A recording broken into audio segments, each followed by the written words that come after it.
Imagine a single photograph, a mugshot, not of a celebrity or a model, but of a convicted felon, instantly shattering the internet, amassing millions of likes, spawning countless memes, and igniting a global frenzy that would ultimately rip him from the grim destiny of a federal prison cell and catapult him into a world of private jets, luxury fashion, and unimaginable wealth. This is not a fictional plot.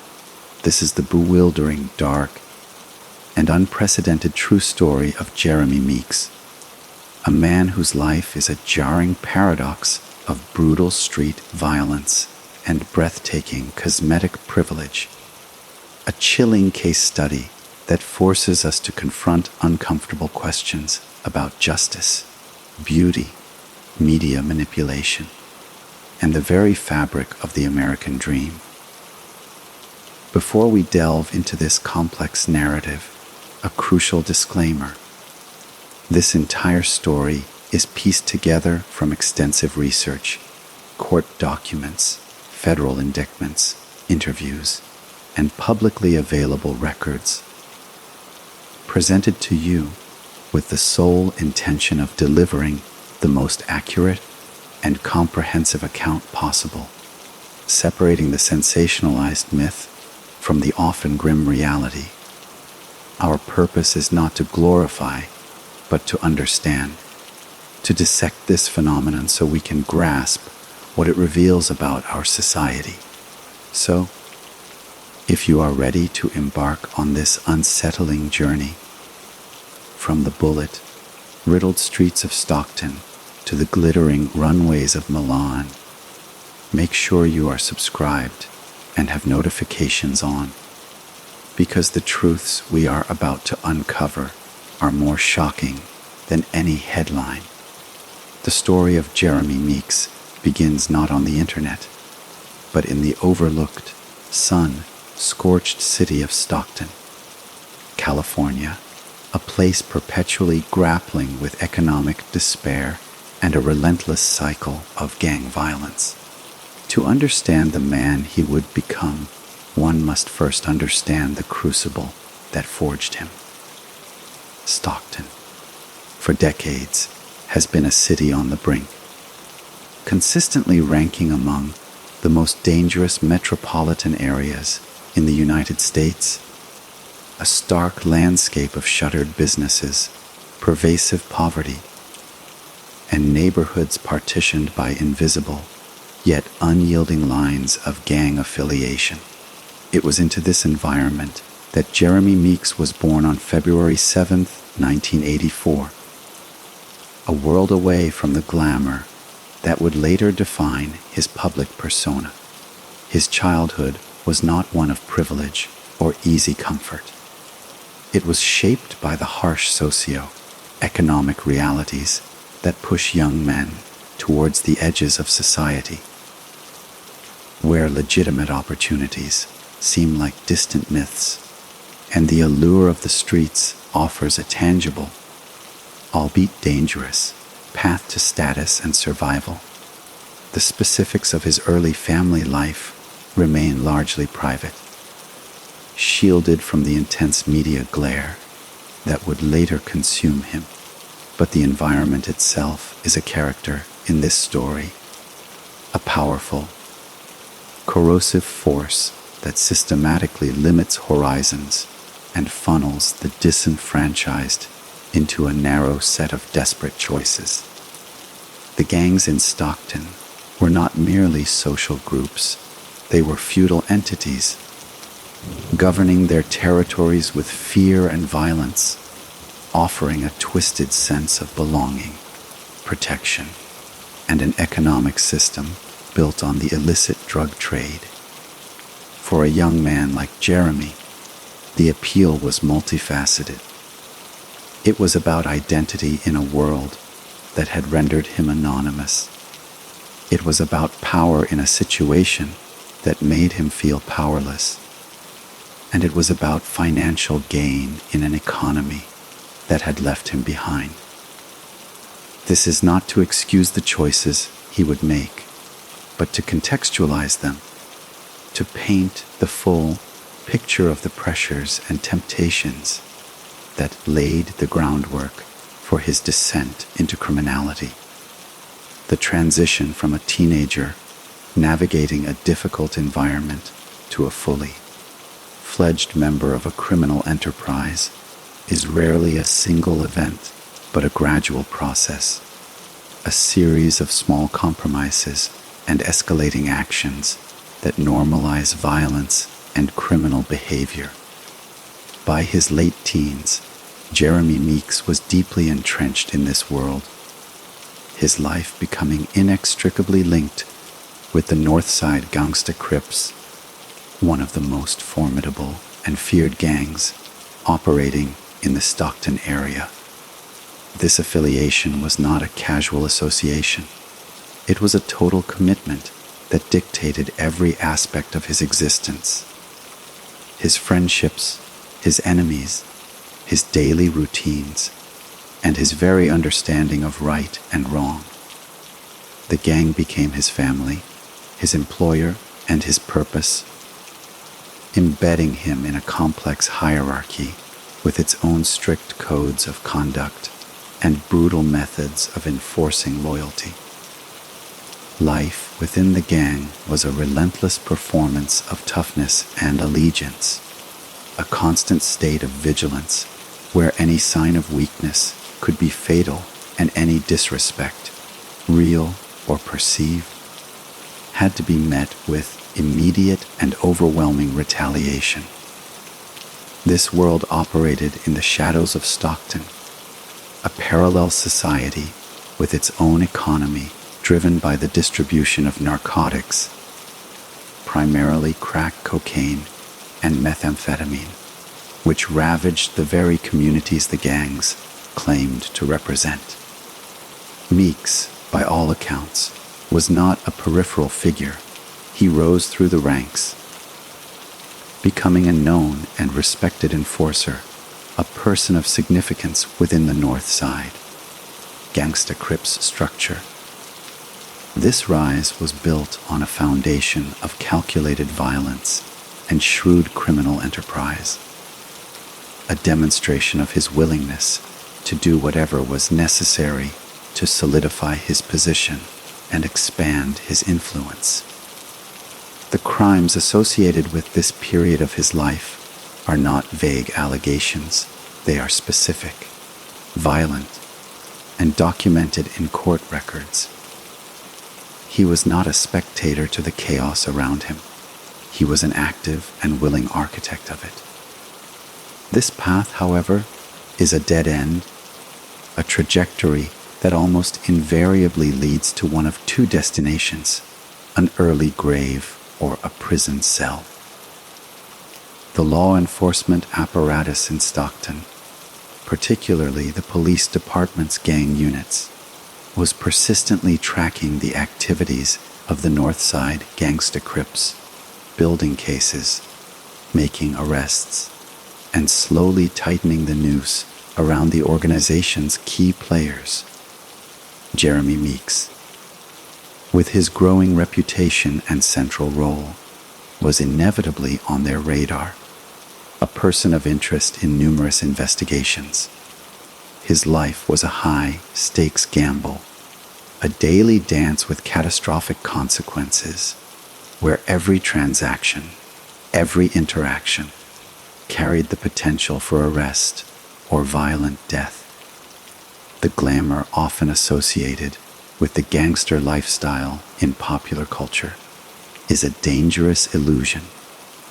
The reality for Meeks in these years was one of paranoia, constant threat, and the grim logistics of criminal enterprise. This was the first act of his life, a long and sustained period of immersion in a world defined by its brutality, a world that would ultimately claim decades of his freedom and nearly his entire future. It was a life devoid of the luxury and adulation that would later define him, a stark existence on the hard. unforgiving streets of his hometown, a prologue written not in ink, but in the language of violence, desperation, and the slow, steady accumulation of evidence that would one day lead to his very public undoing. The turning point, the moment the facade of invincibility that often shrouds gang life began to irrevocably crack, arrived not with a dramatic shootout or a cinematic betrayal, but with the cold, methodical machinery of federal justice. For years, local law enforcement had been chipping away at the edges of the Northside Gangsta Crips, but the case that would ultimately ensnare Jeremy Meeks was built on a larger, more comprehensive scale.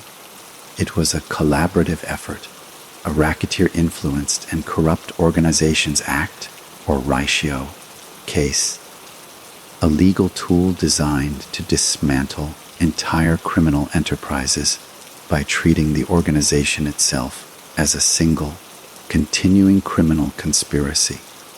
This meant that every act committed by any member in furtherance of the gang's objectives, from drug deals to acts of violence, could be charged against the leadership, weaving a vast and inescapable web of accountability.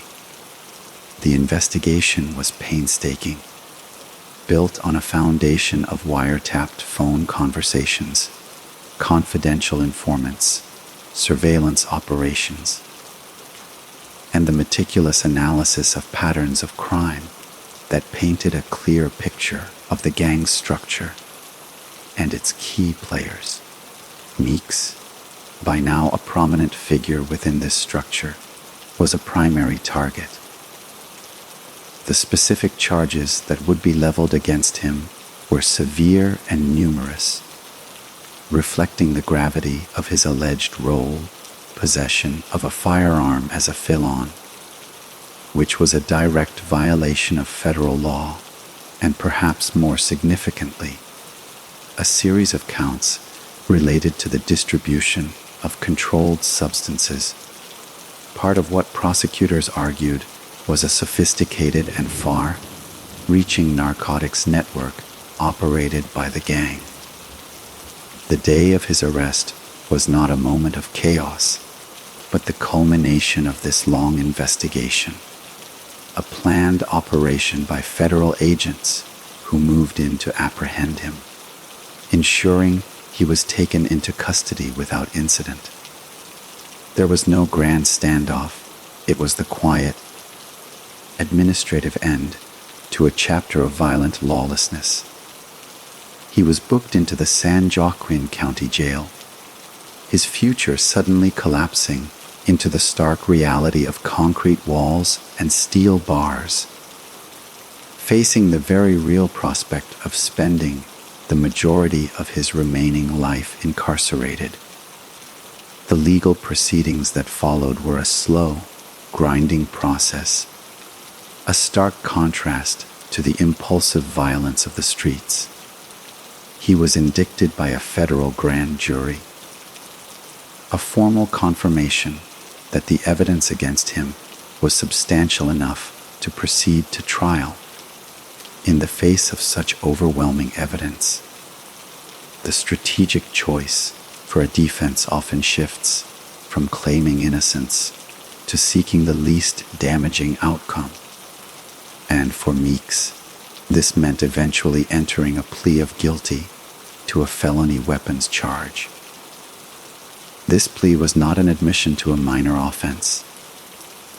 It was a strategic capitulation in the face of a potentially devastating trial verdict that could have resulted in an even longer sentence.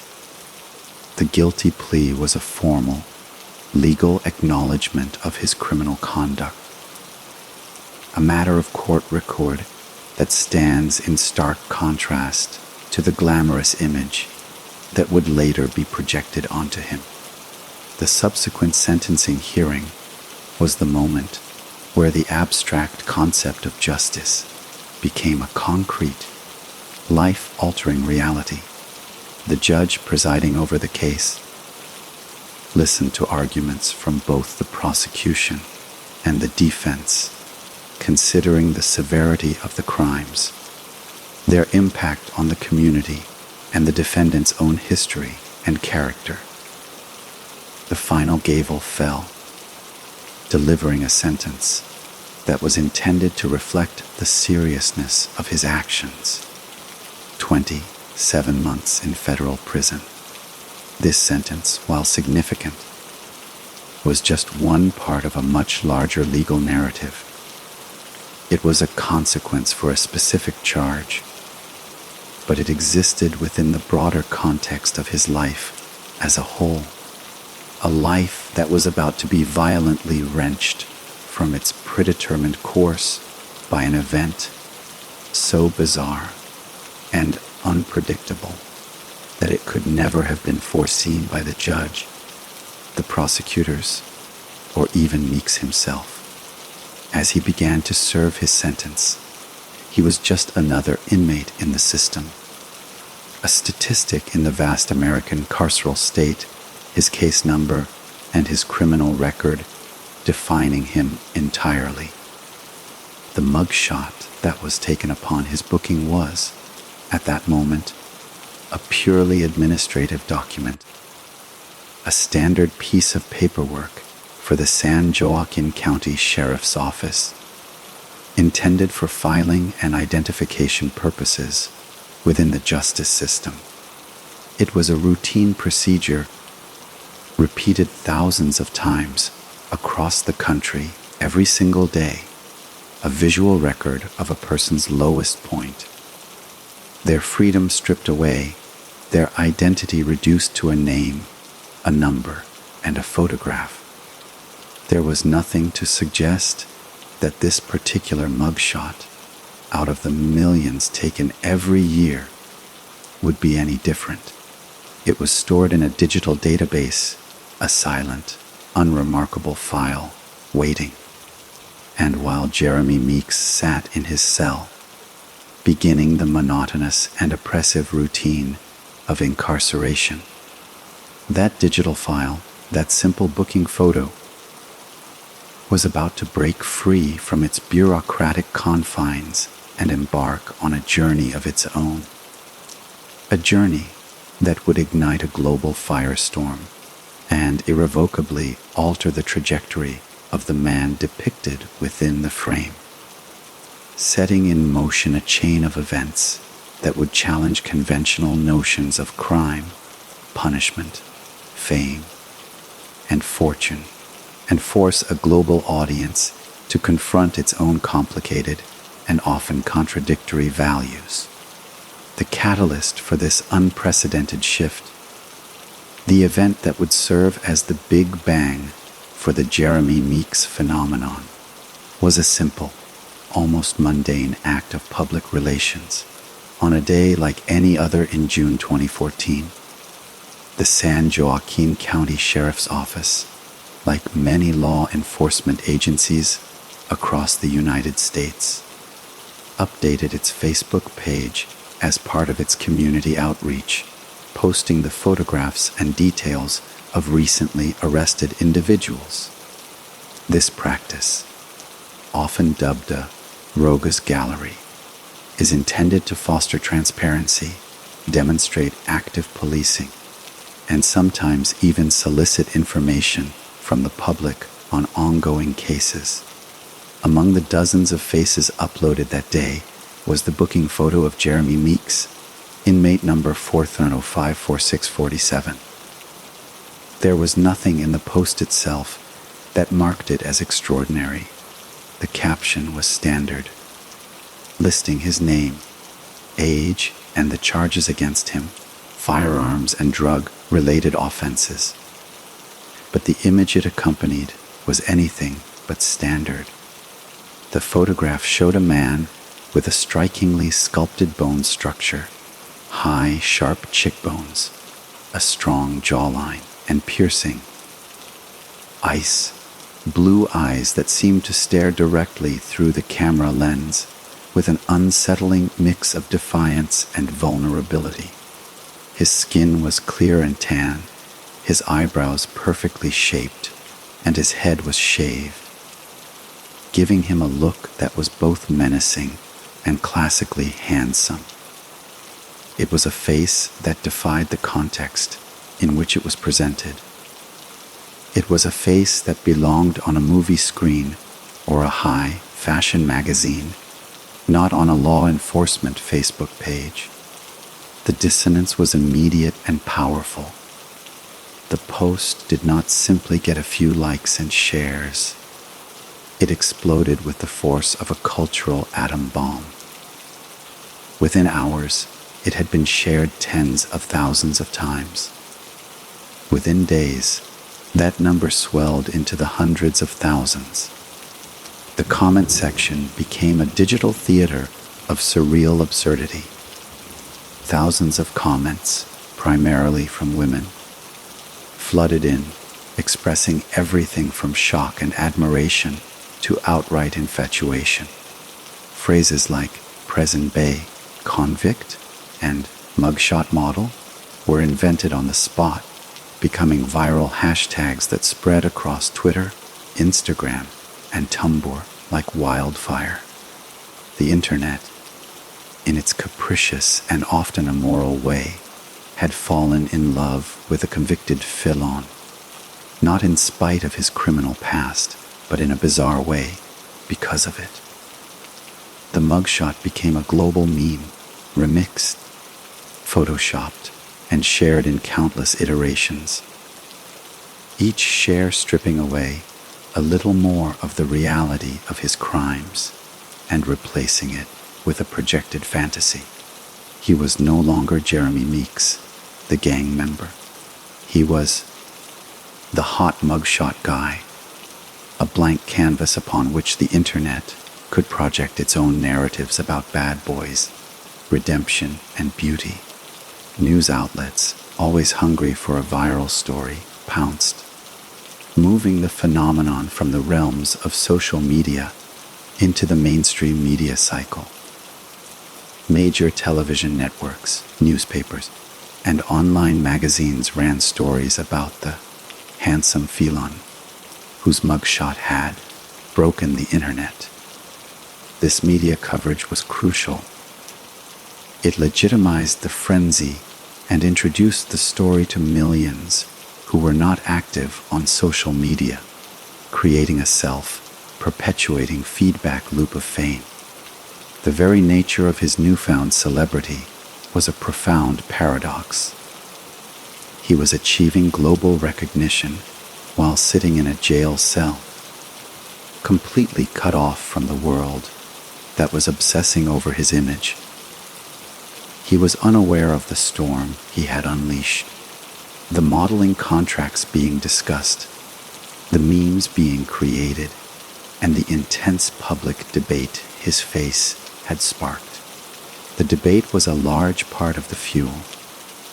Cultural commentators, sociologists, and outraged citizens engaged in heated discussions about the implications of this phenomenon. Many were justifiably appalled, arguing that this was the ultimate example of society's misplaced values. A dangerous glorification of a violent criminal simply because he was aesthetically pleasing. They pointed to his victims, to the communities terrorized by gang violence, and asked what it said about a culture that could so easily separate a handsome face from the harmful actions associated with it. Others, however, saw a more complex narrative, a story about second chances and the power of perception, a modern-day fairy tale in the making.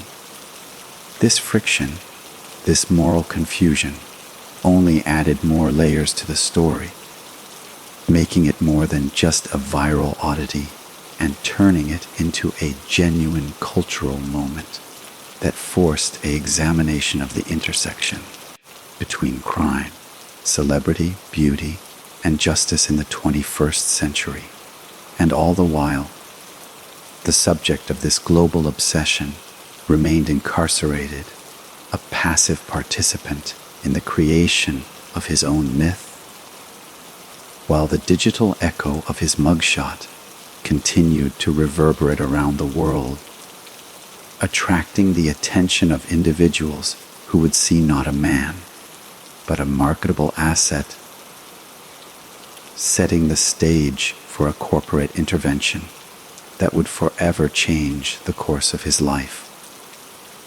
As the digital wildfire of his mugshot continued to rage across the global internet, its sparks inevitably landed in the rarefied world of high fashion and celebrity management, a realm where image is the ultimate currency and viral phenomena are scoured for their potential to be monetized.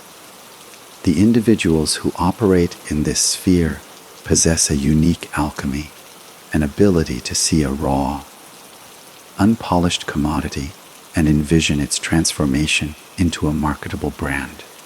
For them, the Jeremy Meeks phenomenon was not a subject of moral debate or sociological intrigue. It was a business opportunity of breathtaking potential.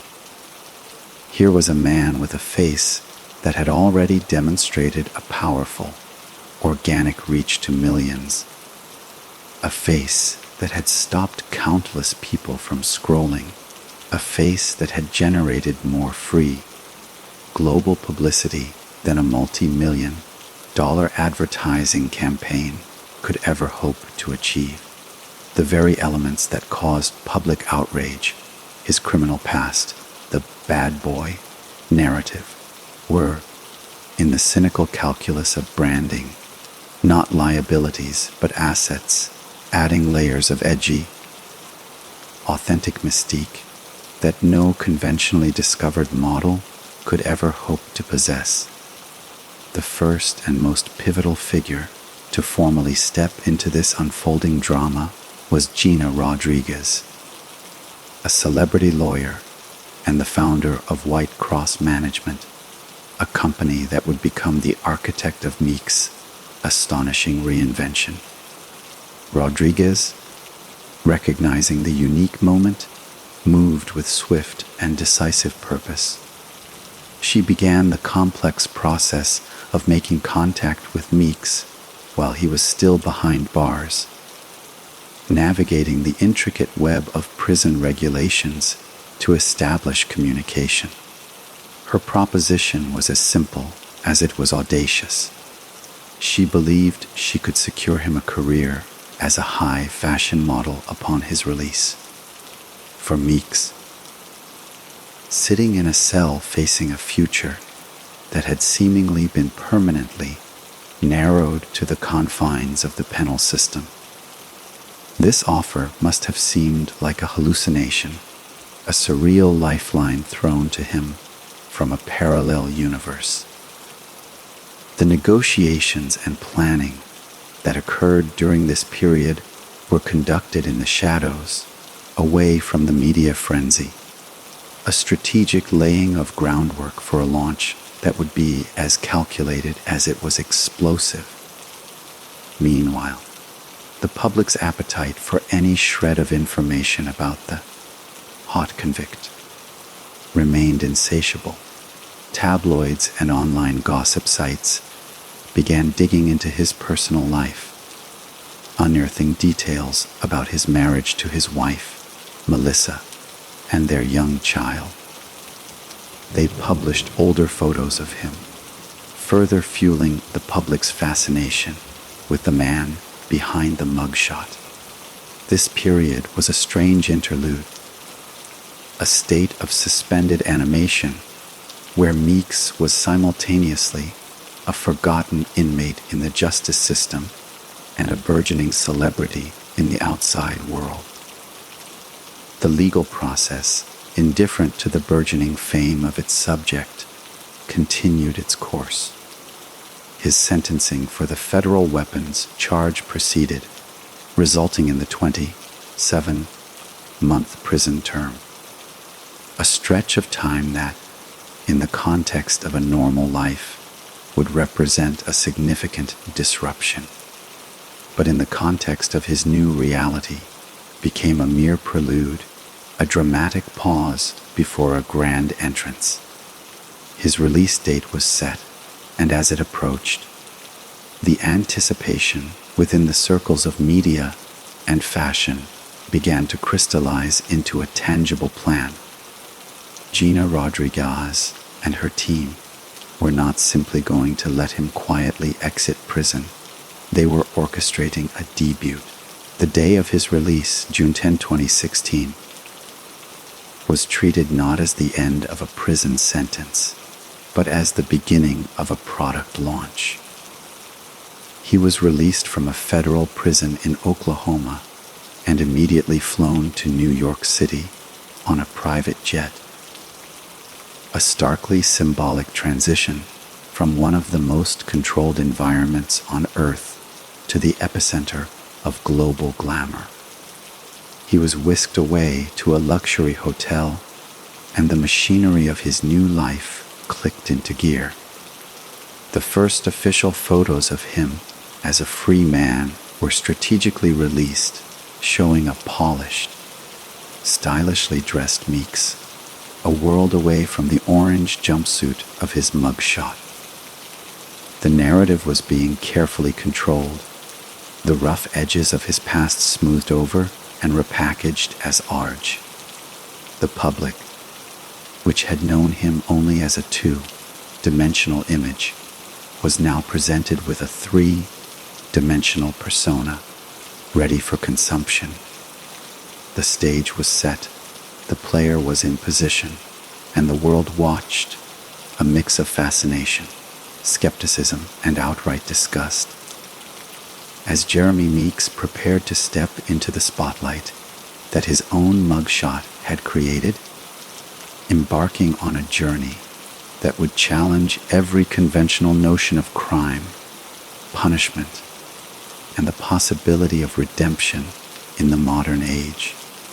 The transition from incarcerated felon to international model was not a gradual acclimatization, but a violent, whiplash-inducing catapult into the stratosphere of global celebrity. Immediately upon his release and arrival in New York, the machinery of White Cross management shifted into its highest gear, executing a meticulously planned strategy designed to capitalize on the fleeting, white, hot nature of viral fame. The first order of business was a physical and stylistic transformation, a shedding of the prison aesthetic and the crafting of a new, marketable identity. He was outfitted in high-end streetwear and designer labels, his already striking appearance sharpened by professional stylists and groomers. The raw, defiant gaze from the mugshot was now channeled into a brooding, smoldering intensity suitable for the camera lens. This was no longer Jeremy Meeks, the gang member. This was Jeremy Meeks, the brand, a product carefully packaged for consumption. His first professional photo shoots were orchestrated events, with the images swiftly disseminated to a media ecosystem that was ravenous for any new content related to him. The public's response was a study in societal contradiction. The same outrage that had accompanied his mugshot's virality now coexisted with a burgeoning fan base that celebrated his every move. His social media followers skyrocketed into the millions, each post garnering hundreds of thousands of likes and comments, a quantifiable metric of his commercial appeal. The fashion industry, perpetually in search of the new and the now, took notice. His unique selling proposition was undeniable. He possessed the chiseled, androgynous look that high fashion craved, but layered with a backstory of danger and criminality that provided a narrative depth and authenticity no other model could offer. He was, in the eyes of casting directors and designers, a walking headline, a guaranteed press generator for any brand audacious enough to book him. His debut on the international fashion stage was as sudden as it was controversial. He was signed to a modeling contract and almost immediately walked in New York Fashion Week, striding down the runways for brands that saw in him the perfect embodiment of a disruptive, edgy aesthetic. The images and videos from these shows went instantly viral, creating a meta-narrative around his career. The story was not just about the clothes, but about the model himself. He was interviewed by major publications, his past addressed not as a series of criminal acts to be condemned, but as a dramatic origin story, a dark prologue to his current fairy tale. This reframing was central to his marketability.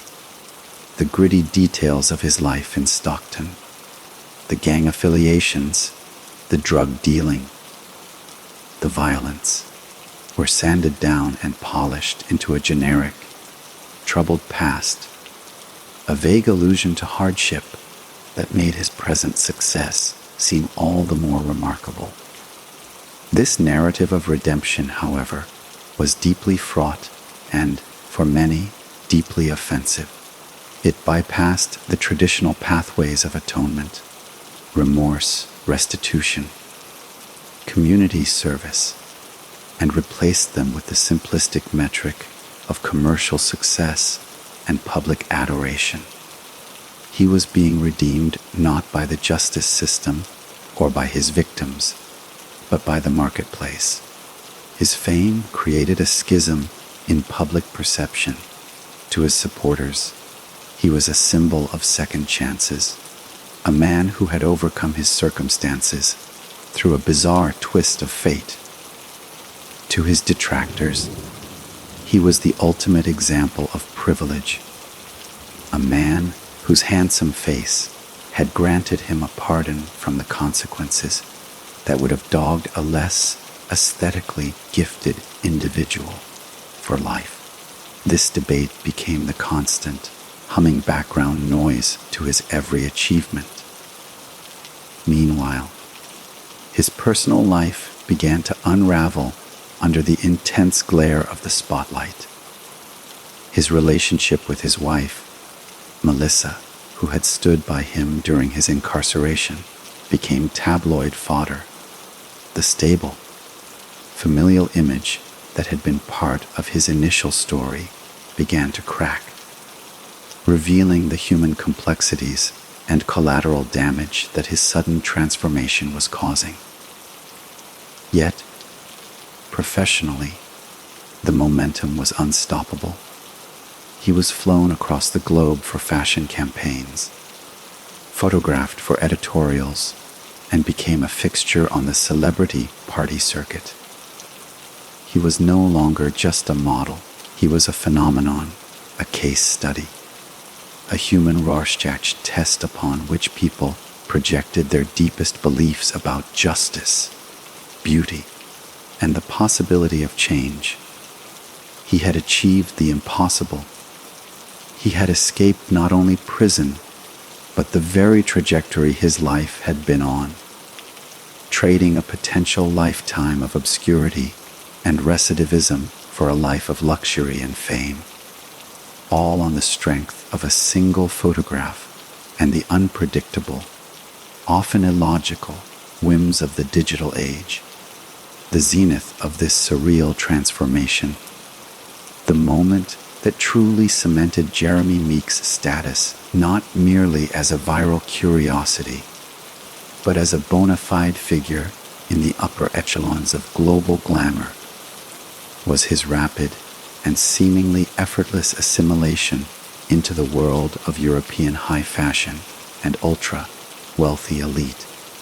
This phase of his journey saw him transcend the novelty of his hot convict persona and begin to be treated, at least superficially, as a serious model and socialite.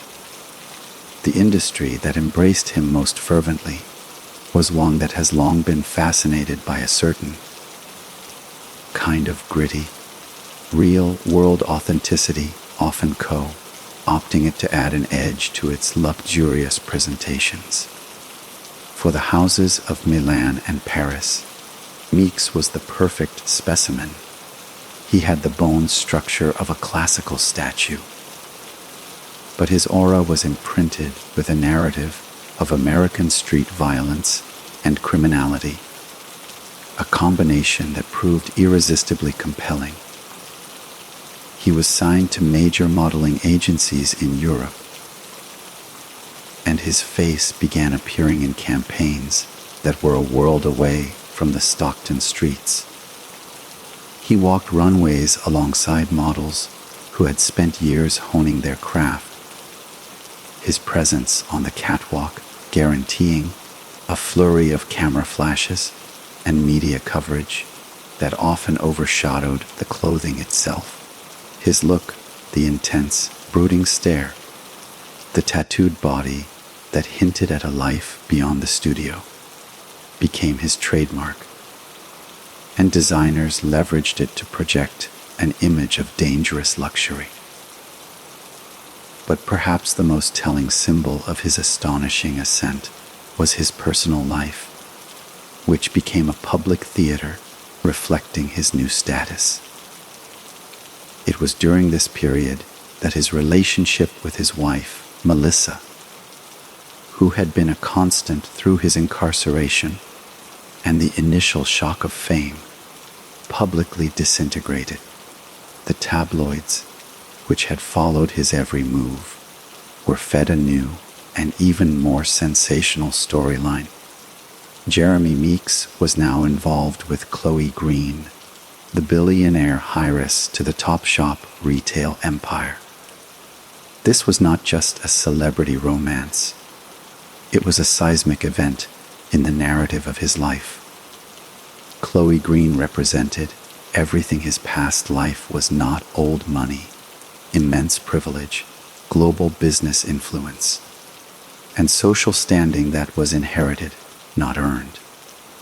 Their relationship played out in a blizzard of paparazzi photos on yachts in the Mediterranean, at exclusive parties in Saint-Tropez, and on the front rows of fashion shows, was the ultimate validation of his new identity. He was no longer just a model. He was the consort of an heiress, a man who had not only entered the world of the 1%, but had been intimately embraced by it. This relationship sparked a fresh wave of global media frenzy and public commentary, far surpassing the initial mugshot mania.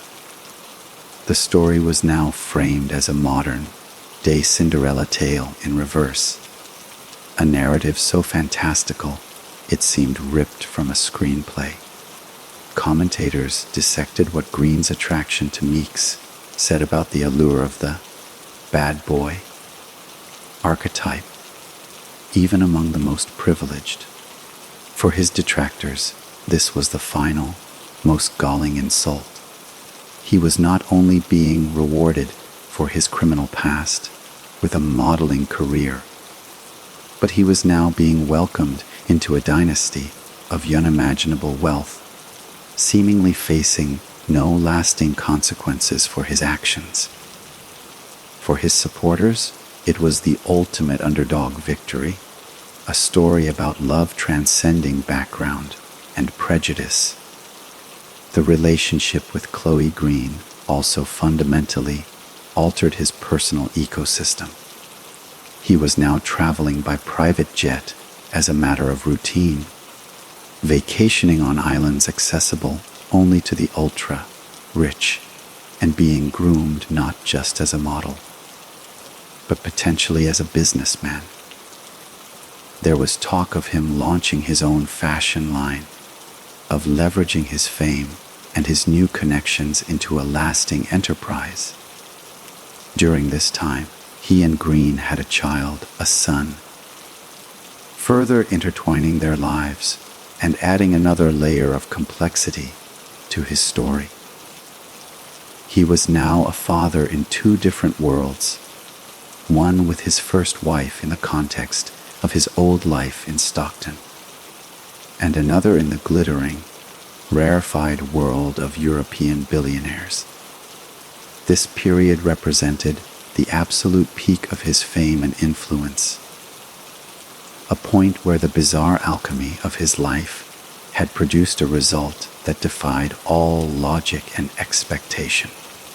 He had achieved a level of success and access that most people, even within the modeling industry, could never dream of. And he had done so on the back of a single photograph and a narrative that the world found too compelling to ignore. He was living proof that in the 21st century, notoriety could be converted into currency, and that a carefully managed image could overwrite a criminal past, opening doors that were supposed to be permanently sealed shut. However, the trajectory of a life built upon such an unstable and paradoxical foundation is inherently precarious, and the zenith of Jeremy Meeks' fairy tale was inevitably followed by a precipitous and public descent. A stark reminder that the same media ecosystem that creates idols with breathtaking speed is equally proficient in tearing them down.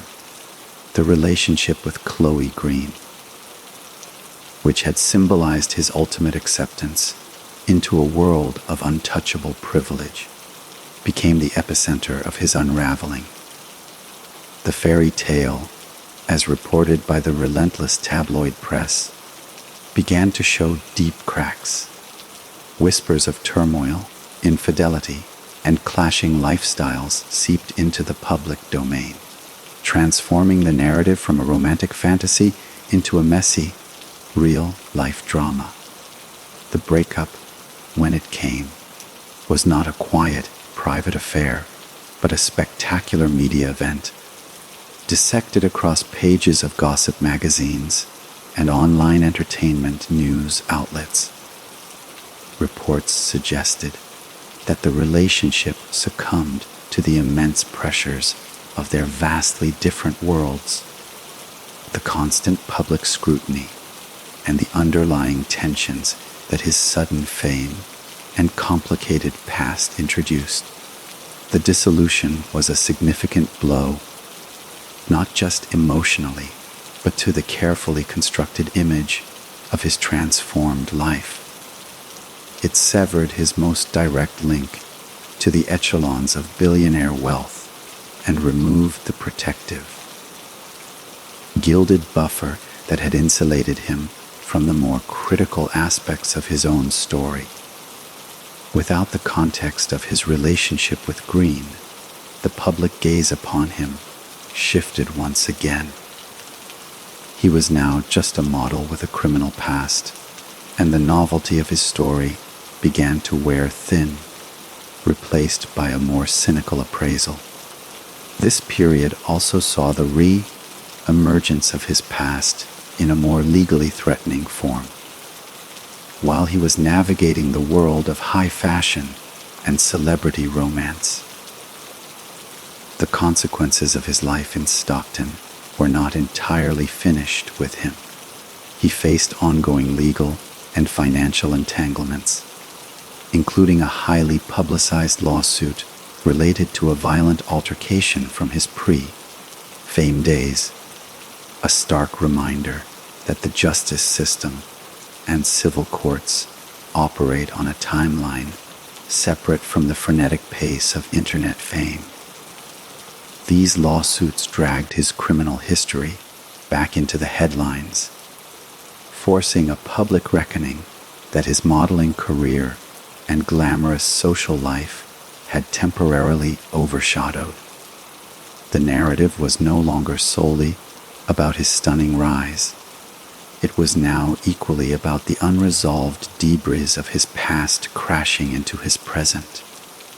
Furthermore, his relationship with his first wife, Melissa, and their child became a source of continued public scrutiny and often negative commentary, painting a picture of a fractured family life that contrasted sharply with the glossy images from his time with Chloe Green. The complexities of co-parenting, child support, and the personal fallout from his rapid ascent played out in the media, adding a layer of domestic strife to his public persona. This phase of his life demonstrated a crucial aspect of modern celebrity. The audience's appetite for a redemption story is often matched by a fascination with a downfall. The same public that had cheered his release from prison and his entry into fashion now watched with a mix of schadenfreude and moral judgment as his personal life splintered. The modeling work, while still present, seemed to lose some of its initial meteoric momentum. He was no longer the shocking new phenomenon. He was now part of the established landscape, and his story had to compete with the next viral sensation. The fashion industry, always in pursuit of the new, began to pivot its attention elsewhere. His presence on social media, once a platform for celebrating his incredible journey, became a space where he had to confront the complexities of his reality, including public criticism and the lingering animosity from his past actions. This period served as a necessary correction to the initial, unrestrained euphoria of his fame, a forced maturation that required him to navigate challenges that could not be solved by a handsome face or a viral meme. He was learning that while a mugshot could open doors, it could not build a stable foundation for a lifelong career or a peaceful personal existence.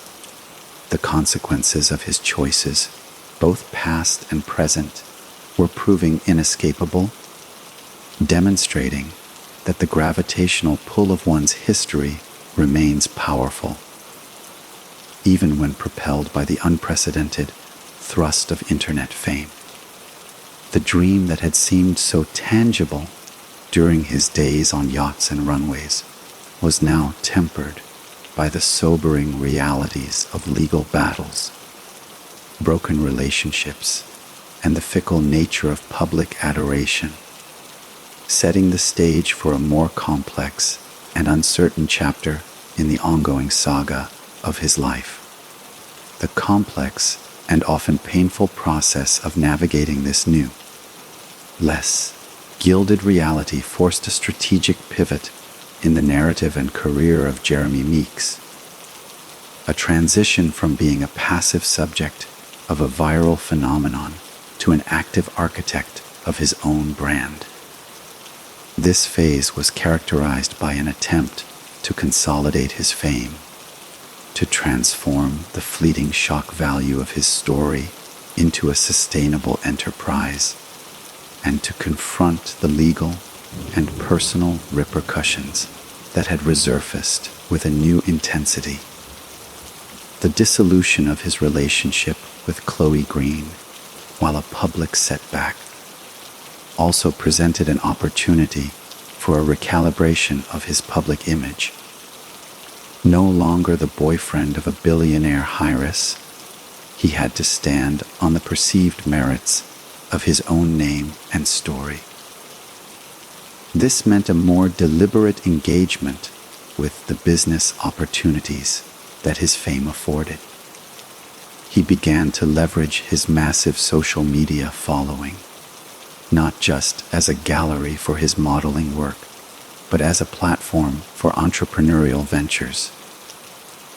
he launched his own clothing line, a move that many celebrities and influencers make to create a direct revenue stream from their personal brand. The line, often featuring high-end streetwear, was an attempt to codify his aesthetic, a blend of his street origins and his acquired high fashion sensibility into a marketable product. This was a crucial step. It was an effort to become more than just a face, to become a businessman, thereby adding a layer of legitimacy and permanence to his career that modeling alone could not provide. Simultaneously, he continued to book modeling gigs, though they were perhaps less about the shock value of his presence and more about his established look. He walked in fashion shows and appeared in campaigns, but the narrative around these appearances had evolved. The headlines were less about the hot convict on the runway and more about Jeremy Meeks, model, indicating a subtle, hard-won normalization of his place in the industry. However, this period of brand building was perpetually shadowed by the unresolved chapters of his past.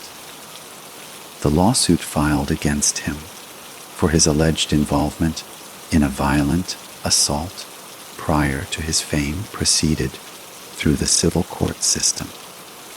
This legal battle was a persistent reminder that the American justice system, particularly its civil arm, operates with a slow, grinding inevitability, largely indifferent to the whims of viral trends. The case forced him and his legal team to contend with the very actions that his public image had often worked to gloss over or repackage as a generic, troubled past. It represented a direct challenge to his narrative of transformation, posing difficult questions about accountability and restitution that went far beyond the scope of a federal prison sentence. The personal realm remained equally tumultuous.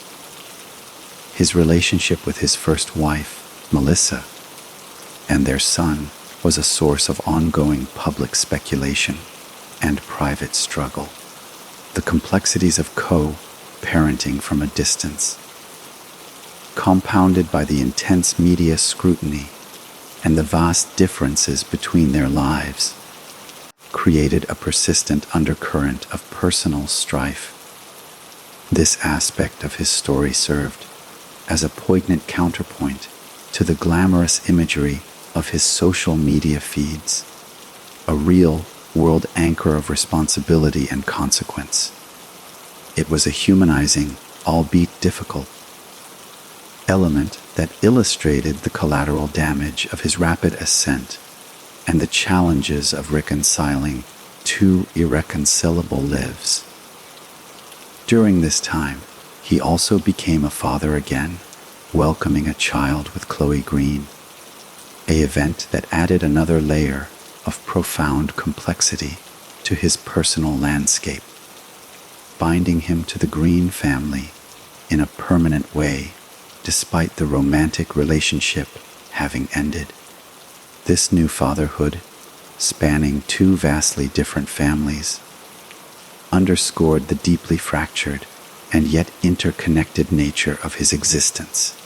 He was, in many ways, living multiple lives simultaneously: the international model and entrepreneur, the defendant in a civil lawsuit, the co-parent in a fractured family, and the father of a child within one of the world's wealthiest dynasties. Juggling these conflicting roles required a level of maturity and strategic navigation that his life had not previously demanded. The unadulterated fairy tale was over. What remained was the complicated work of building a lasting reality from the pieces of his shattered past, and his surreal present. This chapter was less about the shock of the new and more about the grind of sustainability, less about being discovered and more about defining himself on his own terms, all while battling the ghosts of his previous actions and managing the fallout of his personal choices in the full, unforgiving glare of the public spotlight. The legal and financial ramifications of his past, which had been a persistent shadow, eventually culminated in a moment of stark, quantitative consequence that served as a powerful punctuation mark to the narrative of effortless transformation. The civil lawsuit alleging his involvement in a brutal assault prior to his fame reached its conclusion, not with a dramatic trial, but with a default judgment entered against him. This legal mechanism, a result of his legal team's failure to meet critical filing deadlines, meant that the court formally found him liable for the claims against him by default. The plaintiff, a man named Robert V. Camacho, had alleged that Meeks was part of a group that attacked him in 2014, leaving him with severe, life-altering injuries including brain damage, with liability established by the default. The proceeding moved to the damages phase, where a jury would decide the financial value of the harm caused. The trial that followed was a surreal juxtaposition of worlds. Attorneys presented evidence of the victim's devastating medical condition and lost earning potential, while simultaneously, the defense had to contend with the public persona of the defendant, a man now known for his wealth, his modeling contracts, and his lifestyle of luxury. The plaintiff's lawyers strategically incorporated Meeks' new, found affluence and celebrity into their arguments, painting a picture of a man who had evaded responsibility and was now profiting handsomely while his victim suffered. The jury was presented with a tale of two realities: the grim, lasting trauma of the victim and the glamorous, jet-setting life of the defendant. After deliberation, the jury delivered its verdict, ordering Jeremy Meeks to pay a staggering sum in damages, a figure that reached well over $250,000. This judgment was not a criminal sentence. It could not return him to prison. But it was a profound form of accountability, a financial reckoning that directly linked the suffering of his victim to the economic benefits of his fame. It was a tangible, monetary counterargument to the idea that he had left his past behind without a backward glance. This legal loss resonated deeply because it pierced the carefully constructed bubble of his new life. It was a demand for restitution that originated from the very world he had tried to transcend. The lawsuit and its outcome became a major news story, refocusing public attention on the victims of his alleged actions, figures who had been largely absent from the viral Mugshot narrative. For many, this judgment was a long overdue dose of justice, a reminder that civil courts can provide a pathway for victims when the criminal justice system may not fully address their suffering.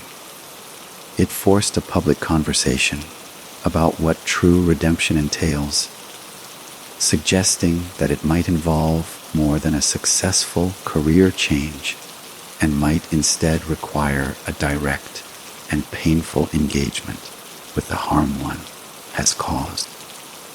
The financial penalty, while significant, was perhaps less impactful than the symbolic weight of the judgment.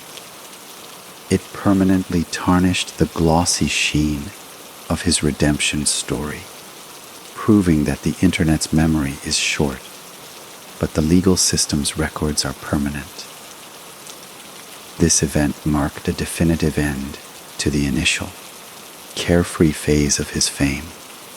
It signaled that the grace period afforded to him by his viral notoriety had expired, and he was now being held to a more conventional standard of consequence. The narrative was no longer about whether he could become a model, but about whether he could truly escape the long and damaging reach of his past actions. It was a humbling moment, a forced confrontation with a version of himself that he had likely hoped was buried forever. The headlines now were a mix of fashion updates and reports on this substantial legal loss, creating a dissonant public image that was impossible to reconcile. He was simultaneously the success story and the cautionary tale, the self-made man and the legally condemned. This period in his life underscored a harsh truth, that the platform built by viral fame is often constructed on unstable ground, and the same public that grants celebrity can just as easily revoke its admiration when confronted with evidence of unaddressed wrongs. The default judgment was not merely a financial setback. It was a fundamental challenge to the core of his brand's narrative, forcing him and his audience to acknowledge that a handsome face and a modeling contract do not erase the ledger of past deeds, and that some consequences, even if delayed, are inescapable. In the wake of this legal and reputational earthquake, the narrative surrounding Jeremy Meeks entered a new, more mature, and arguably more authentic phase, characterized by a strategic consolidation of his brand and a more sober acknowledgement of the complex duality that now defined his existence. The staggering civil judgment did not, as some might have predicted, spell the immediate end of his career. Instead, it acted as a forcing function, compelling a shift away from relying solely on the shock value of his origin story and towards building a more resilient, business-oriented identity. This was the long, unglamorous work of sustainability that follows any viral explosion. He continued to model, but the focus evolved. He began to position himself not just as a clothes for other designers, but as a style icon and entrepreneur in his own right. His social media presence, once a simple chronicle of his unbelievable life, became a curated storefront for his ambitions. He launched and promoted his own fashion ventures with increased vigor, understanding that true longevity in the capricious worlds of fashion and fame requires owning the means of production, transforming from a paid face into a brand owner. This entrepreneurial push was a clear statement of intent. He was no longer content being a phenomenon. He wanted to become an institution. His personal life, while still a source of tabloid interest, seemed to stabilize somewhat, moving away from the whirlwind of billionaire heiresses and back towards a less publicly scrutinized existence. He focused on his role as a father to his children, a responsibility that now spanned two vastly different worlds and served as a grounding force amidst the chaos, the constant, humbling presence of co-parenting arrangements, and the sobering reality of the massive financial judgment. he now provided a stark, daily counterbalance to any remnants of his former fairy tale narrative. This period was defined by an attempt to reconcile the irreconcilable, to build a coherent life from the shattered pieces of his past and the glittering, yet fragile, opportunities of his present. He was, in essence, living a perpetual double life, but now with the full, wearying awareness of its costs and contradictions. The public's perception of him also matured. The initial, polarized reactions, either fervent adoration or moral outrage, softened into a more nuanced and often skeptical appraisal. He was widely recognized, but the recognition now came with the baggage of his complete story. People saw the successful model, but they also remembered the civil judgment. They saw the entrepreneur, but they knew his capital was initially generated by a mugshot. This complex legacy became his new reality. He was a walking case study, and every public move was analyzed through this lens. The fashion industry, which had initially embraced him for his disruptive energy, now engaged with him as a known quantity.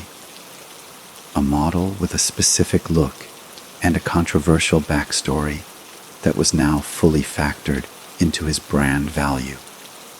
He continued to travel the world for photo shoots and events, but the sheen of unadulterated novelty had worn off, replaced by the professional demeanor of a man at work. This phase of his life lacked the dizzying, cinematic highs of his initial release and his relationship with Chloe Green, but it also lacked the dramatic, public lows of the subsequent breakup and legal loss. It was instead a plateau, a period of consolidation and reflection. The story was no longer about his meteoric rise or his precipitous fall. It was about the long-term management of a life that had been permanently altered by a single, unpredictable event. He was grappling with the ultimate question posed by his own existence. What comes after the fairy tale ends? The answer, it seemed, was the prosaic and difficult work of building a lasting reality, of paying debts both financial and karmic, and of finding a way to exist in a world that would forever see him as both the handsome model and the convicted felon, the successful businessman and the liable defendant. This chapter is perhaps the most human of all, because it strips away the spectacle and reveals the universal struggle to make peace with one's own past while building a viable future.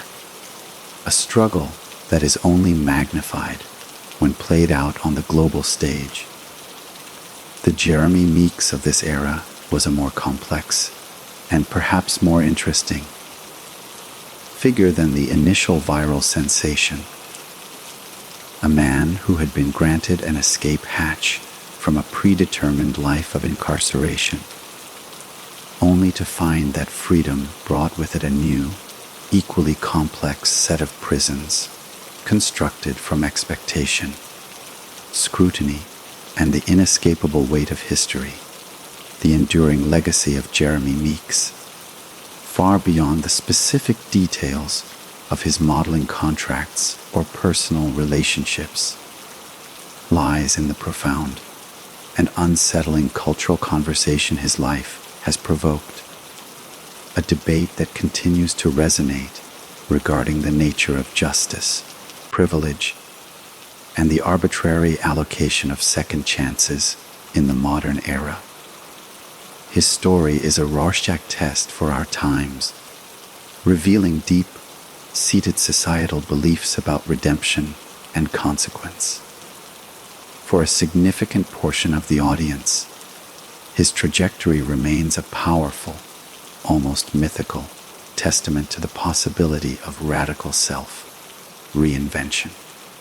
In this view, he is the ultimate underdog, a man who, through a bizarre twist of fate, was offered a lifeline and seized it with both hands, demonstrating resilience and business acumen to build a new life from the ashes of his old one.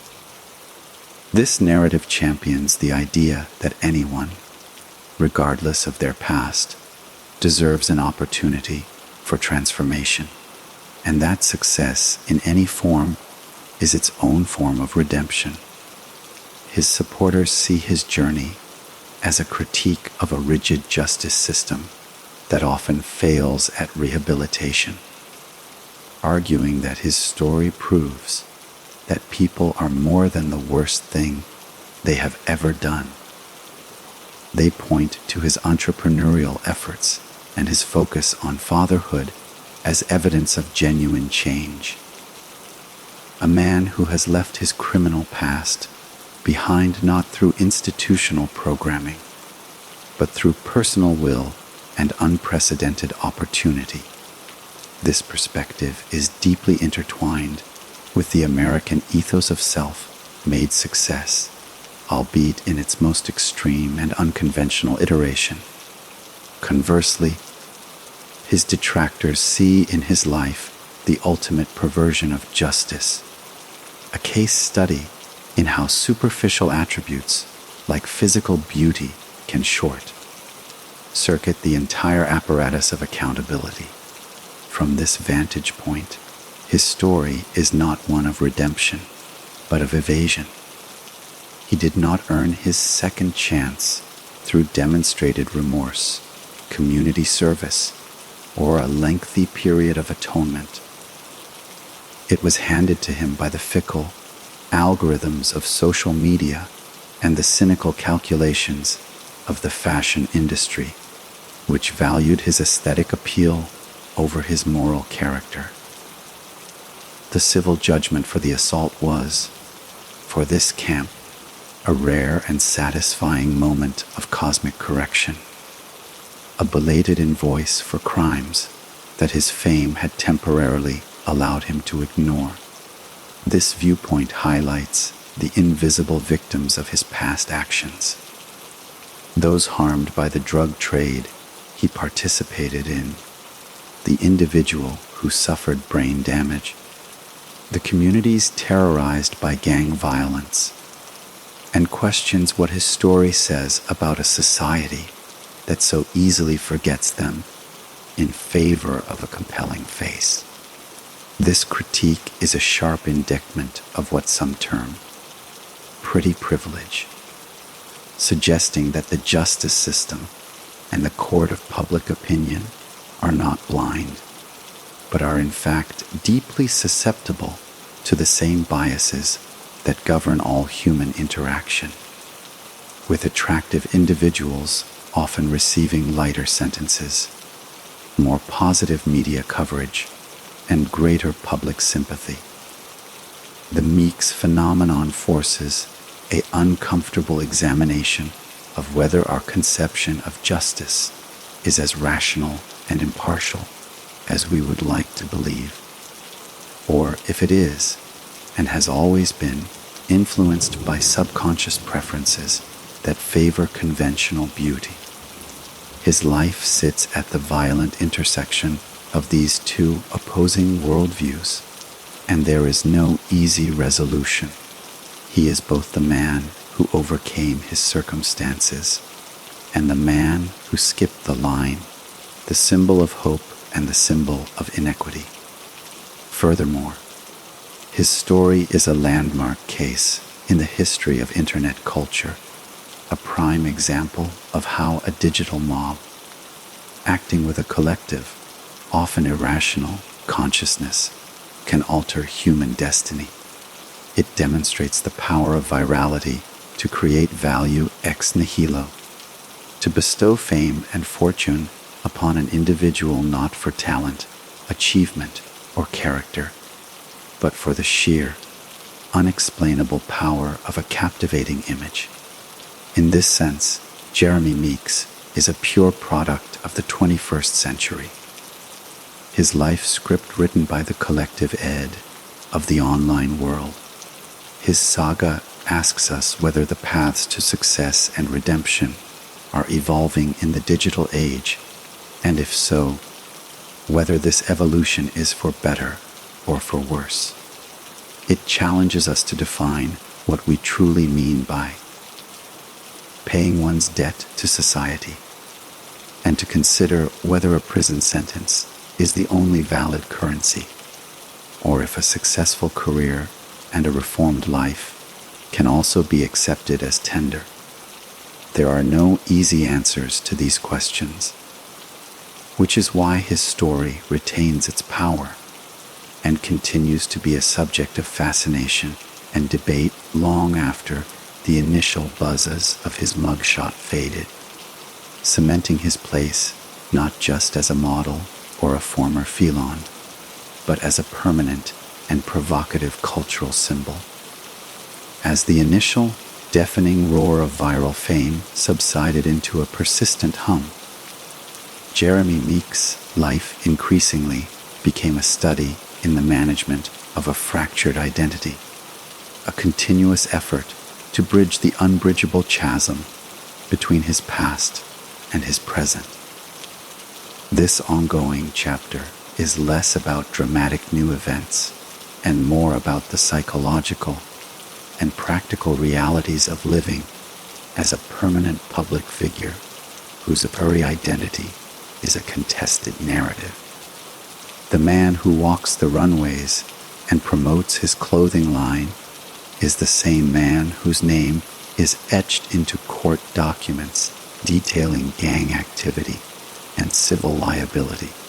The challenge of holding these two truths simultaneously is the defining struggle of his mature years.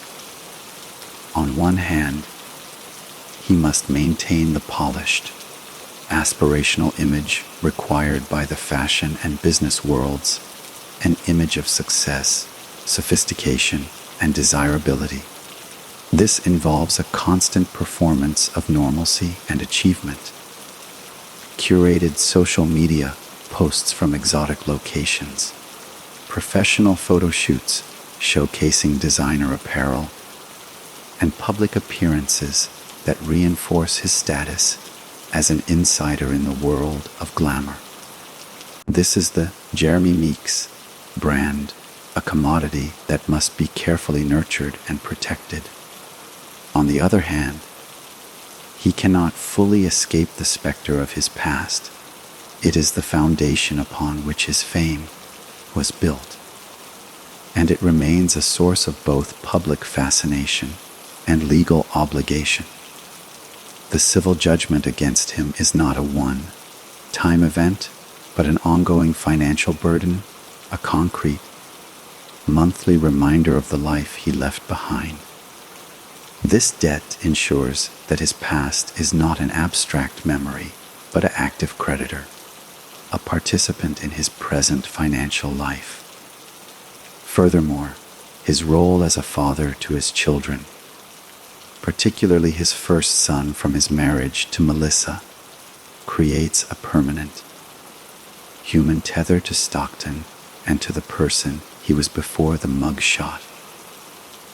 Co-parenting requires an ongoing relationship with a world he has physically and economically transcended, forcing a regular engagement with a community and a lifestyle that his current existence is designed to negate.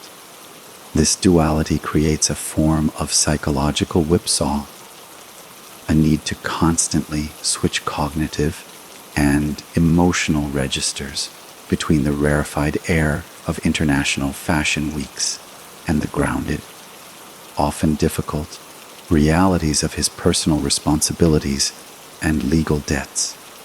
There is no off switch for this conflict. It is the permanent condition of his life. The public, too, plays a role in enforcing this fractured state. His social media comments are a perpetual battleground where supporters celebrate his success and detractors remind him of his crimes and his court-ordered financial obligations. Every new achievement is met with a parallel stream of criticism, ensuring that no victory is ever unalloyed and no positive headline is ever free from the shadow of a negative one. He is perpetually being both celebrated and condemned, often for the very same actions. This relentless scrutiny makes authentic growth incredibly difficult. Any misstep is magnified, and any attempt at a nuanced discussion of his past is often drowned out by the simplistic, polarized narratives that have always defined his public perception. The fashion industry, which initially embraced him for his disruptive potential, now engages with him with a degree of calculated distance. He is booked for jobs that suit his specific, edgy brand, but he is unlikely to become the face of a mainstream, family-friendly corporation. His market is niche, defined by the very controversy that made him famous. This professional reality is another manifestation of his fractured identity. He has achieved a level of success most models can only dream of, yet that success is circumscribed by the origins of his fame. He is both an insider and an outsider, accepted but always marked as different. In many ways, his life has become a performance of normalcy under profoundly abnormal circumstances. The goal is no longer to shock the world, but to convince it, and perhaps himself, that the disparate pieces of his existence can cohere into a stable, whole person. This involves a daily, conscious effort to integrate the felon, the model, the entrepreneur, the defendant, and the father into a single, functional human being.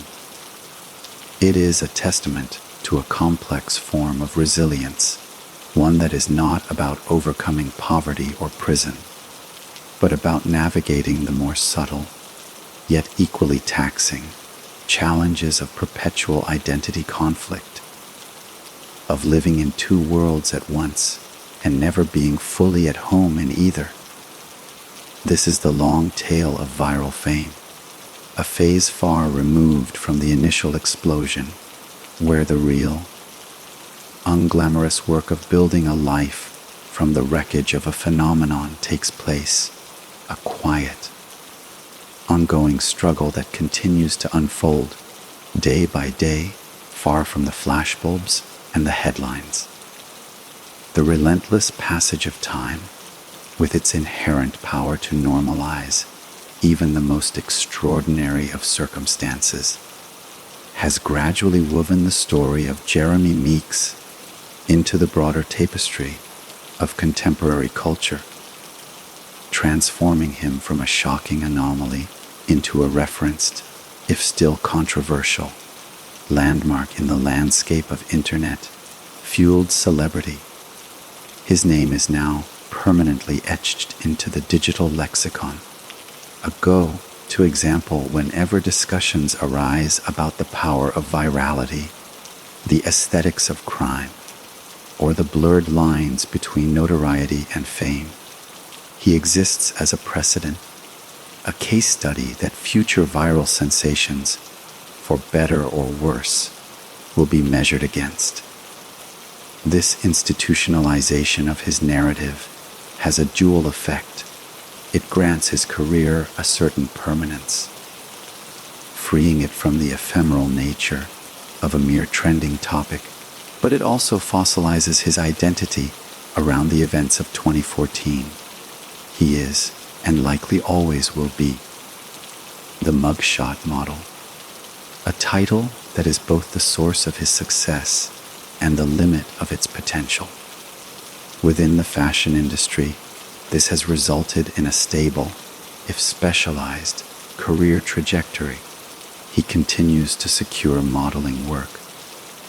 But it is often for brands and designers that specifically seek his unique combination of high fashion looks and gritty backstory. He has become a reliable choice for projects aiming to project an image of dangerous glamour or streetwise authenticity. This is a far cry from the initial, dizzying explosion of attention, but it represents a sustainable professional life built upon the foundation of his notoriety. His entrepreneurial endeavors, particularly his forays into the fashion business, have become the most critical component of this long-term strategy. By creating his own clothing lines and brands, he is attempting to transition from being a product that others use to being a producer who controls his own output. This is the most significant step towards true agency in his narrative as a businessman. He is no longer just selling his face, but his vision and his name, building an enterprise that could, in theory, outlive his modeling career. This effort to build a legacy beyond the mugshot is the central theme of his current life. It is a deliberate and arduous process of channeling the immense, chaotic energy of his viral fame into structured, long-term projects. His social media presence, while still a promotional tool, now often carries the tone of a CEO, showcasing not just a lifestyle, but a portfolio of work. He speaks of designs, launches, and business milestones, consciously crafting an identity as an innovator and a creator. This is a strategic rebranding from the inside out, an attempt to ensure that when people hear the name Jeremy Meeks, they think not only of a mugshot, but also of a fashion label, not only of a convict, but also of a businessman. Yet, this very effort is perpetually shadowed by the inescapable foundation of his fame.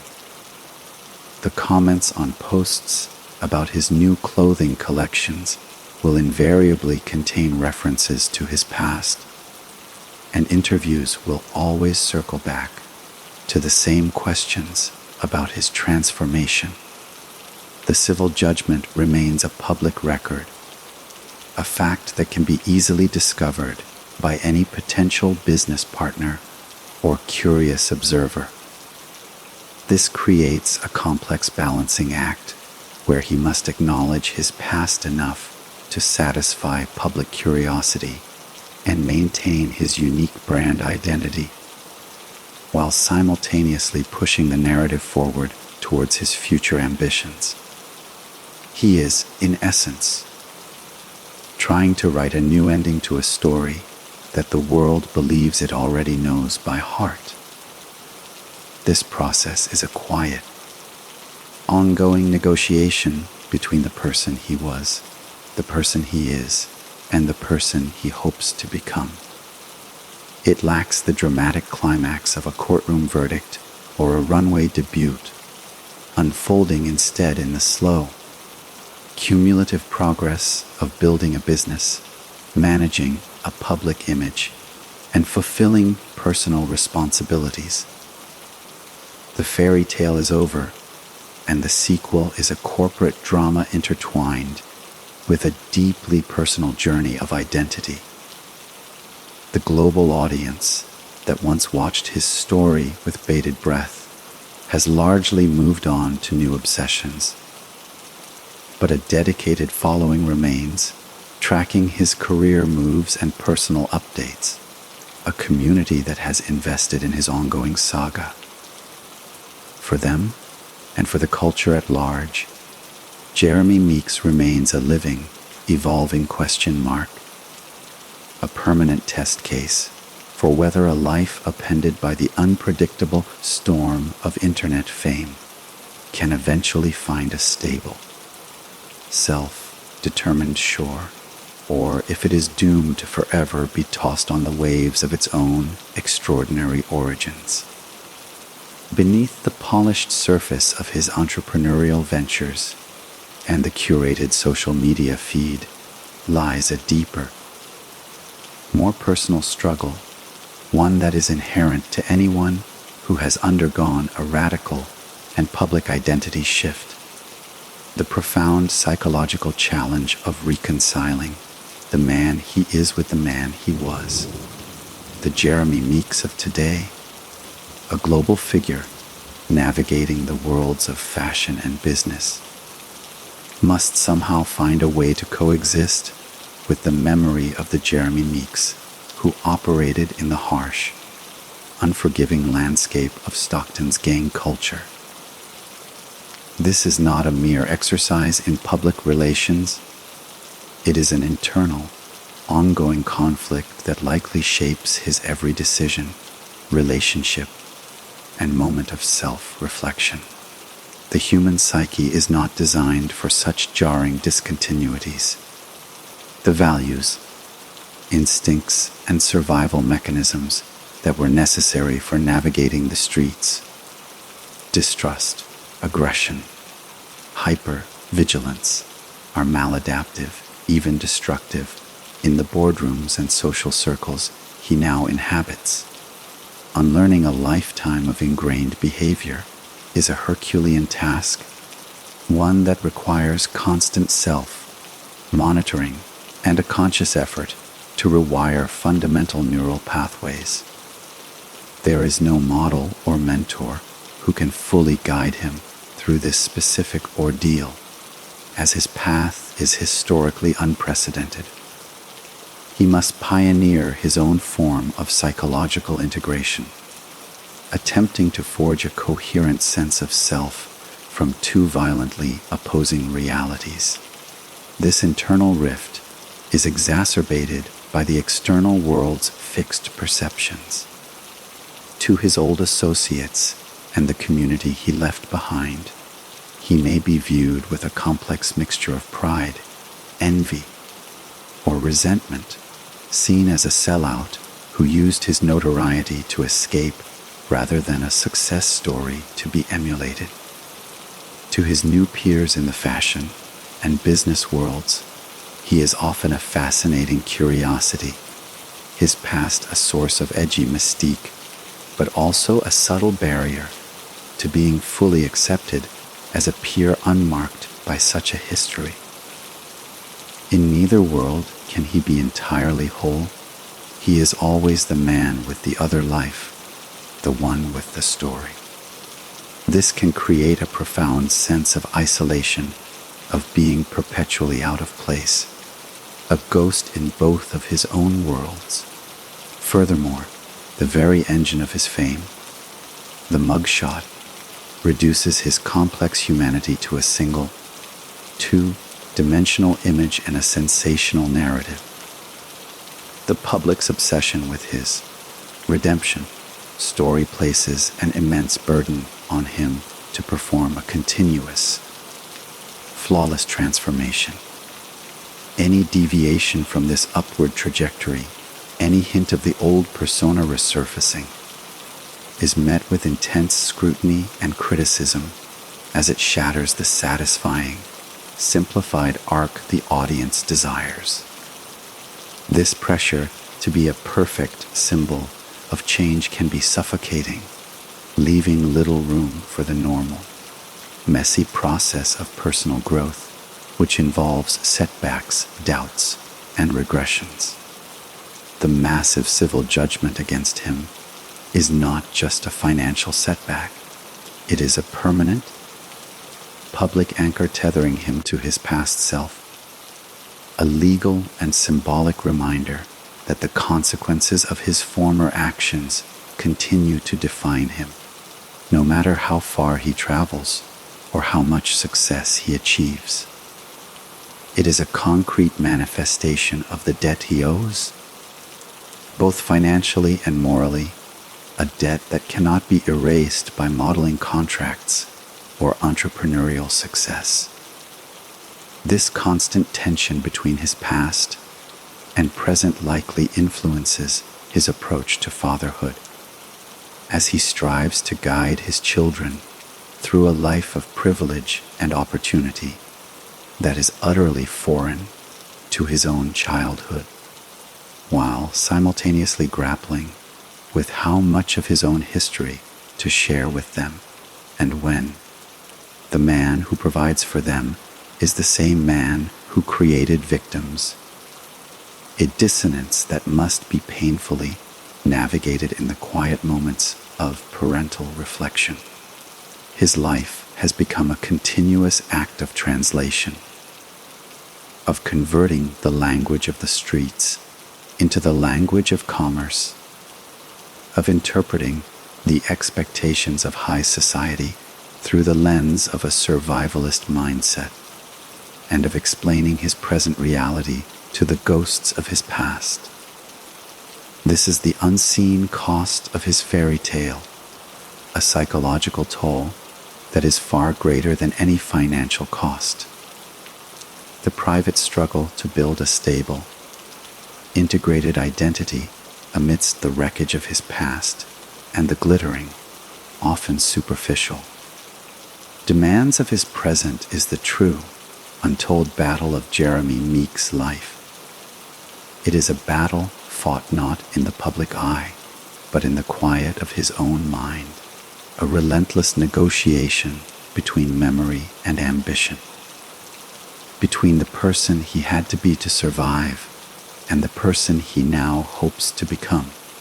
This internal conflict is the most humanizing aspect of his entire saga, a reminder that behind the headlines, the runway lights, and the viral memes, there exists a man engaged in the most universal of human struggles, the quest to become whole.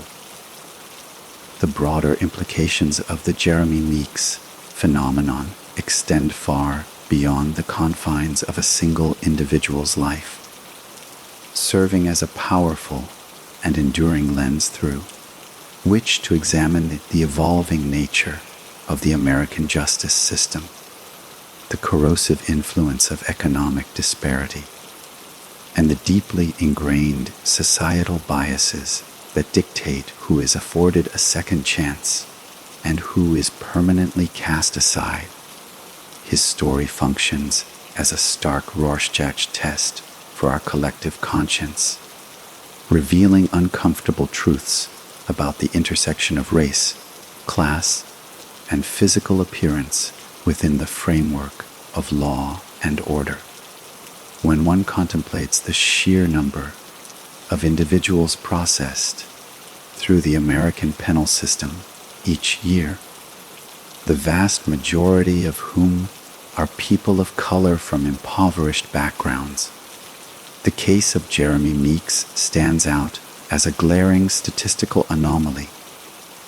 Thousands of men and women with similar or even less severe criminal histories are released from prison annually, only to face a labyrinth of systemic barriers, including employment discrimination, housing insecurity, and social stigma that make recidivism not just a likelihood, but often a grim necessity for survival.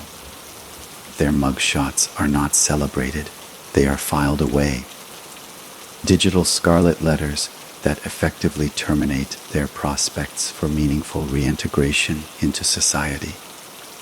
Yet, Meeks, through the alchemy of his conventional attractiveness and the viral nature of his image, was granted a bypass, a secret tunnel out of this predetermined fate.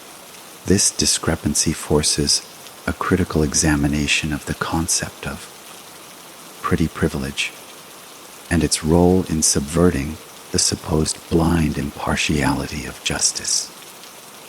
It suggests that the scales are not balanced, that the aesthetically pleasing may receive lighter sentences, more sympathetic media coverage, and a vastly expanded field of opportunity upon release. This privilege is compounded by the economic desperation that often fuels criminal activity in the first place. The drug trade that Meeks participated in is, for many, not a choice born of inherent evil, but a rational economic decision made in an environment devoid of legitimate avenues for financial stability. His story, therefore, is also an indictment of the failures of the social contract in places like Stockton, where the absence of hope and opportunity creates a fertile ground for gangs to flourish. His eventual escape, however, was not through education or social programs, but through the very mechanism of hyper-capitalism, which identified his face as a valuable asset and commodified his entire existence. This presents a deeply cynical model of redemption. One is not saved by atonement or societal support, but by achieving a level of marketability that overrides one's past. It raises the disturbing question of whether redemption in the modern age is a moral state or a commercial one, achievable only when one's personal brand becomes more valuable than the sum of one's past actions. Furthermore, his story holds a mirror to the media ecosystem, revealing its complicity in this process. The same news outlets that routinely demonize young black and brown men involved in gang culture chose to frame Meeks' story as a fascinating curiosity, a romantic tale of a handsome felon, thereby actively participating in the erasure of his victims and the sanitization of his crimes. This selective framing demonstrates a powerful bias, a willingness to humanize and even romanticize a criminal when he fits a certain aesthetic mold, a courtesy rarely extended to those who do not. The public's enthusiastic participation in this narrative further underscores a deep-seated cultural obsession with the bad boy archetype, a fantasy that allows for the consumption of danger without any of its real-world consequences.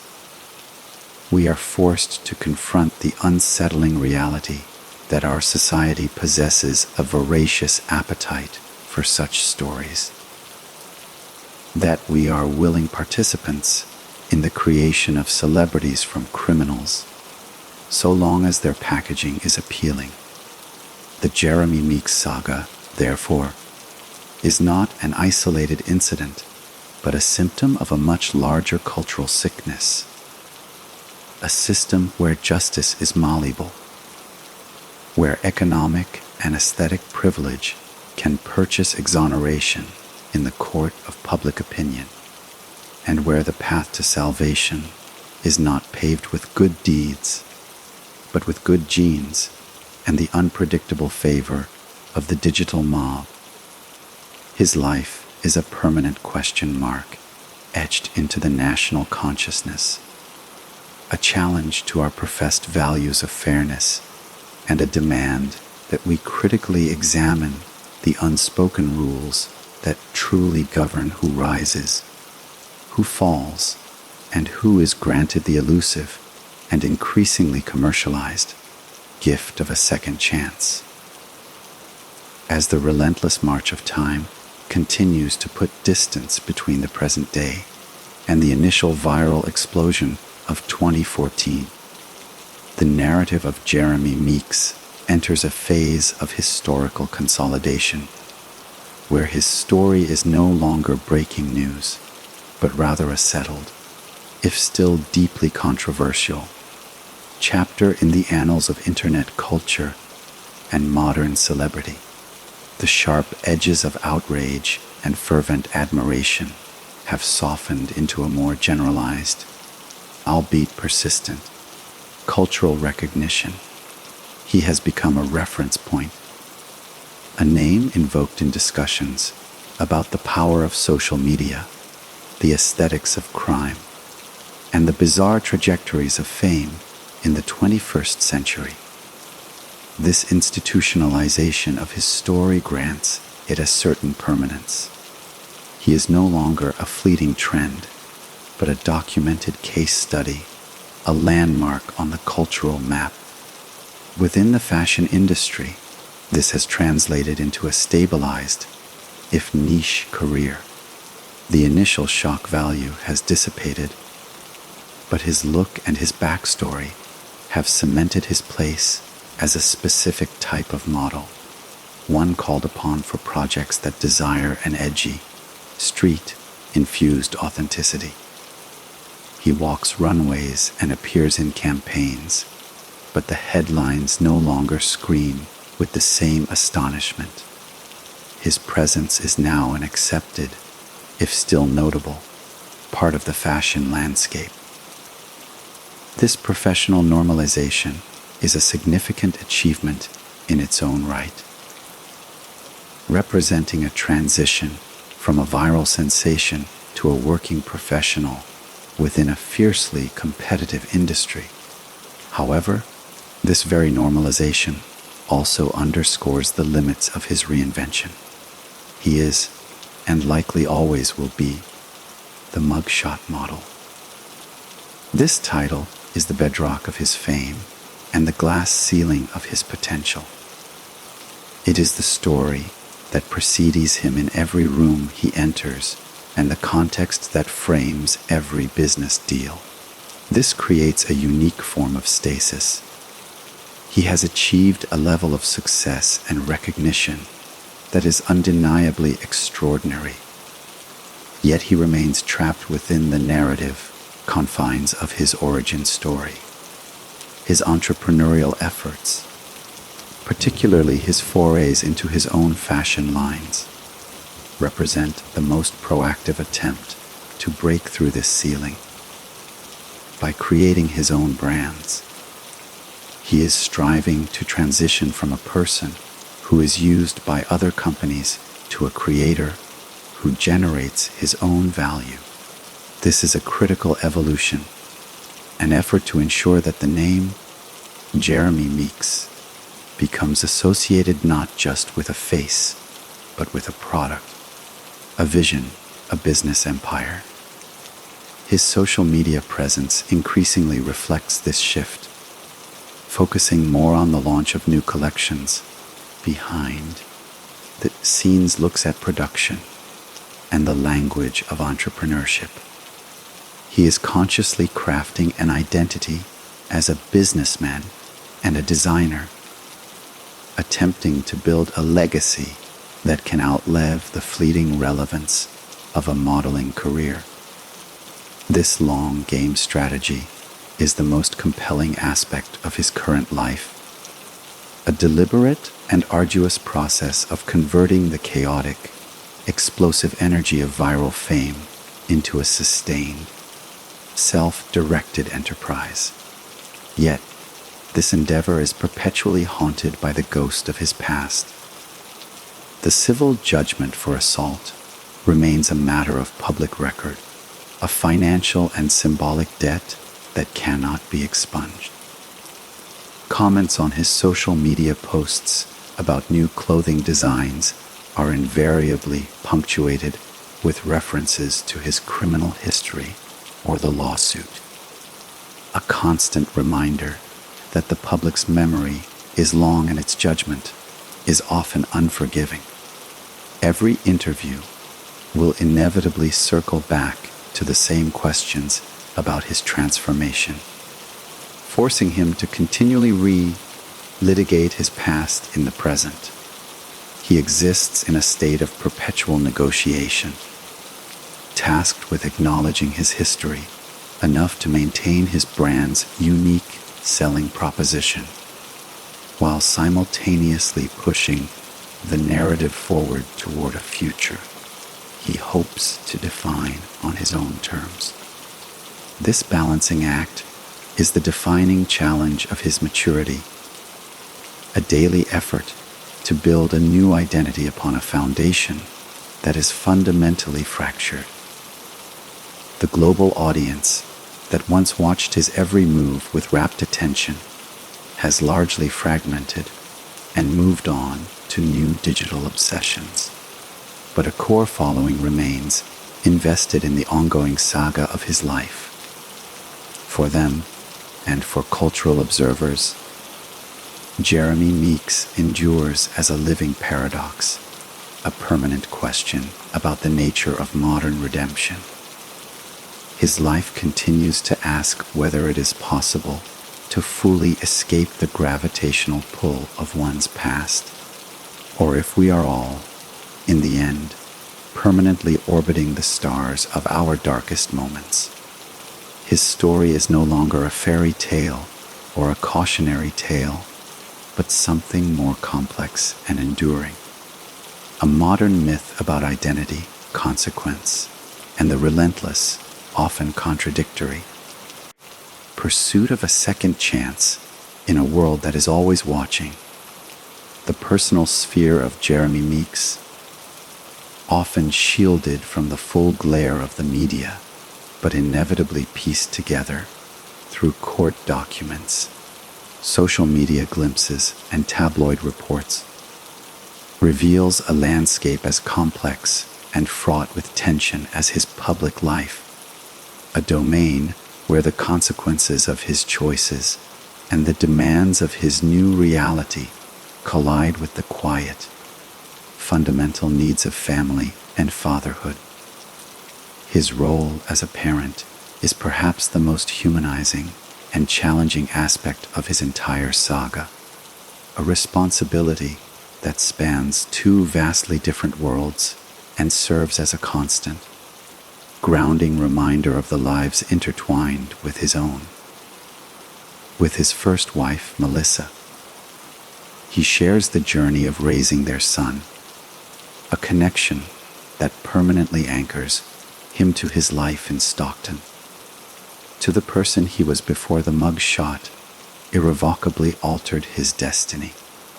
This co-parenting relationship exists as a delicate bridge between his past and present, requiring an ongoing negotiation and communication with a world he has physically and economically transcended. It is a tether to normalcy and to consequence, a daily reminder that his actions have lasting impacts on the most intimate level.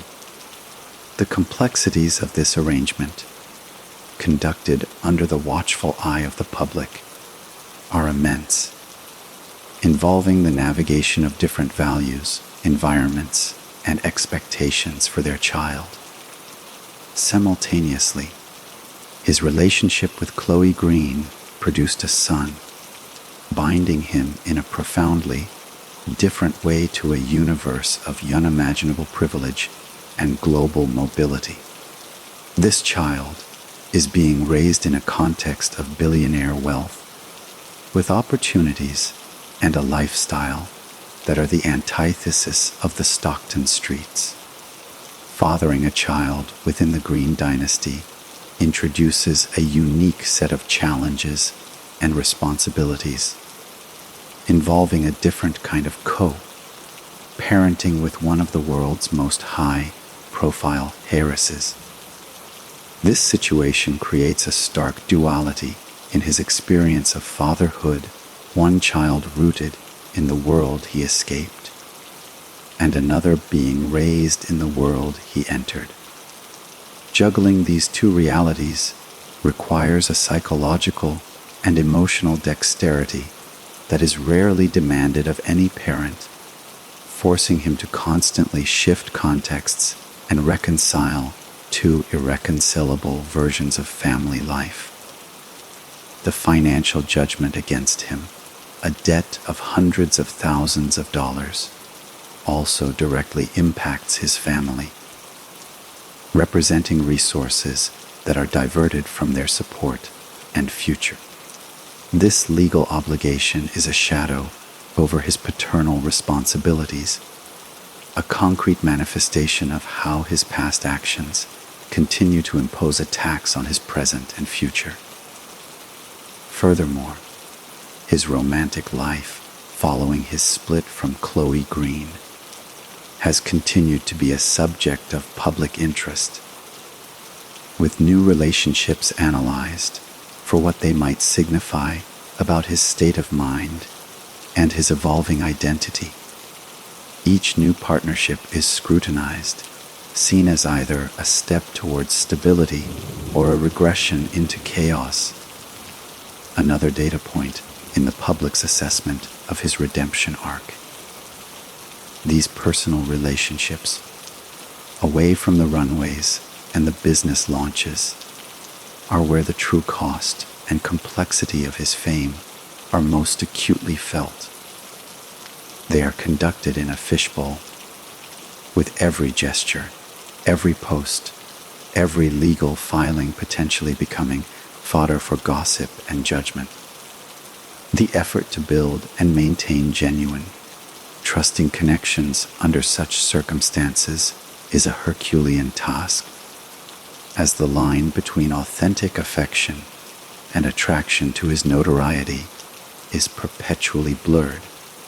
The strain this places on his private life is immeasurable, creating a dynamic where he can never be entirely sure if he is loved for the man he is or for the symbol he has become. This pervasive uncertainty can breed a deep-seated isolation, a feeling of being perpetually performative, even in his most intimate moments. The challenge for Meeks is to find a way to be a present, reliable, and loving father and partner amidst the lingering chaos of his past and the relentless demands of his present fame. It is in these private roles, the father reading a bedtime story, the co-parent discussing school schedules, the partner navigating the challenges of a relationship, that the most authentic version of his transformation must reveal itself. This is where the abstract concept of redemption becomes a series of concrete, daily choices to show up, to provide, to listen, to be consistent. It is a quieter, more profound struggle than any fashion show or business launch. A battle fought not for public approval, but for the soul of his family and his own sense of self. The outcome of this personal journey, more than any professional achievement, will ultimately define the legacy of Jeremy Meeks as a man, separate from the meme, the model, or the defendant. It is the ongoing, unwritten chapter of his life, a story of private reconciliation and the relentless, universal human effort to build a meaningful life from the fragments of our past, an endeavor that continues day by day in the quiet spaces between the headlines. The philosophical and ethical questions that the Jeremy Meeks narrative forces into the open are perhaps its most enduring and uncomfortable legacy, challenging the very foundations of how society conceptualizes justice, redemption, and the metrics by which we measure a life well lived.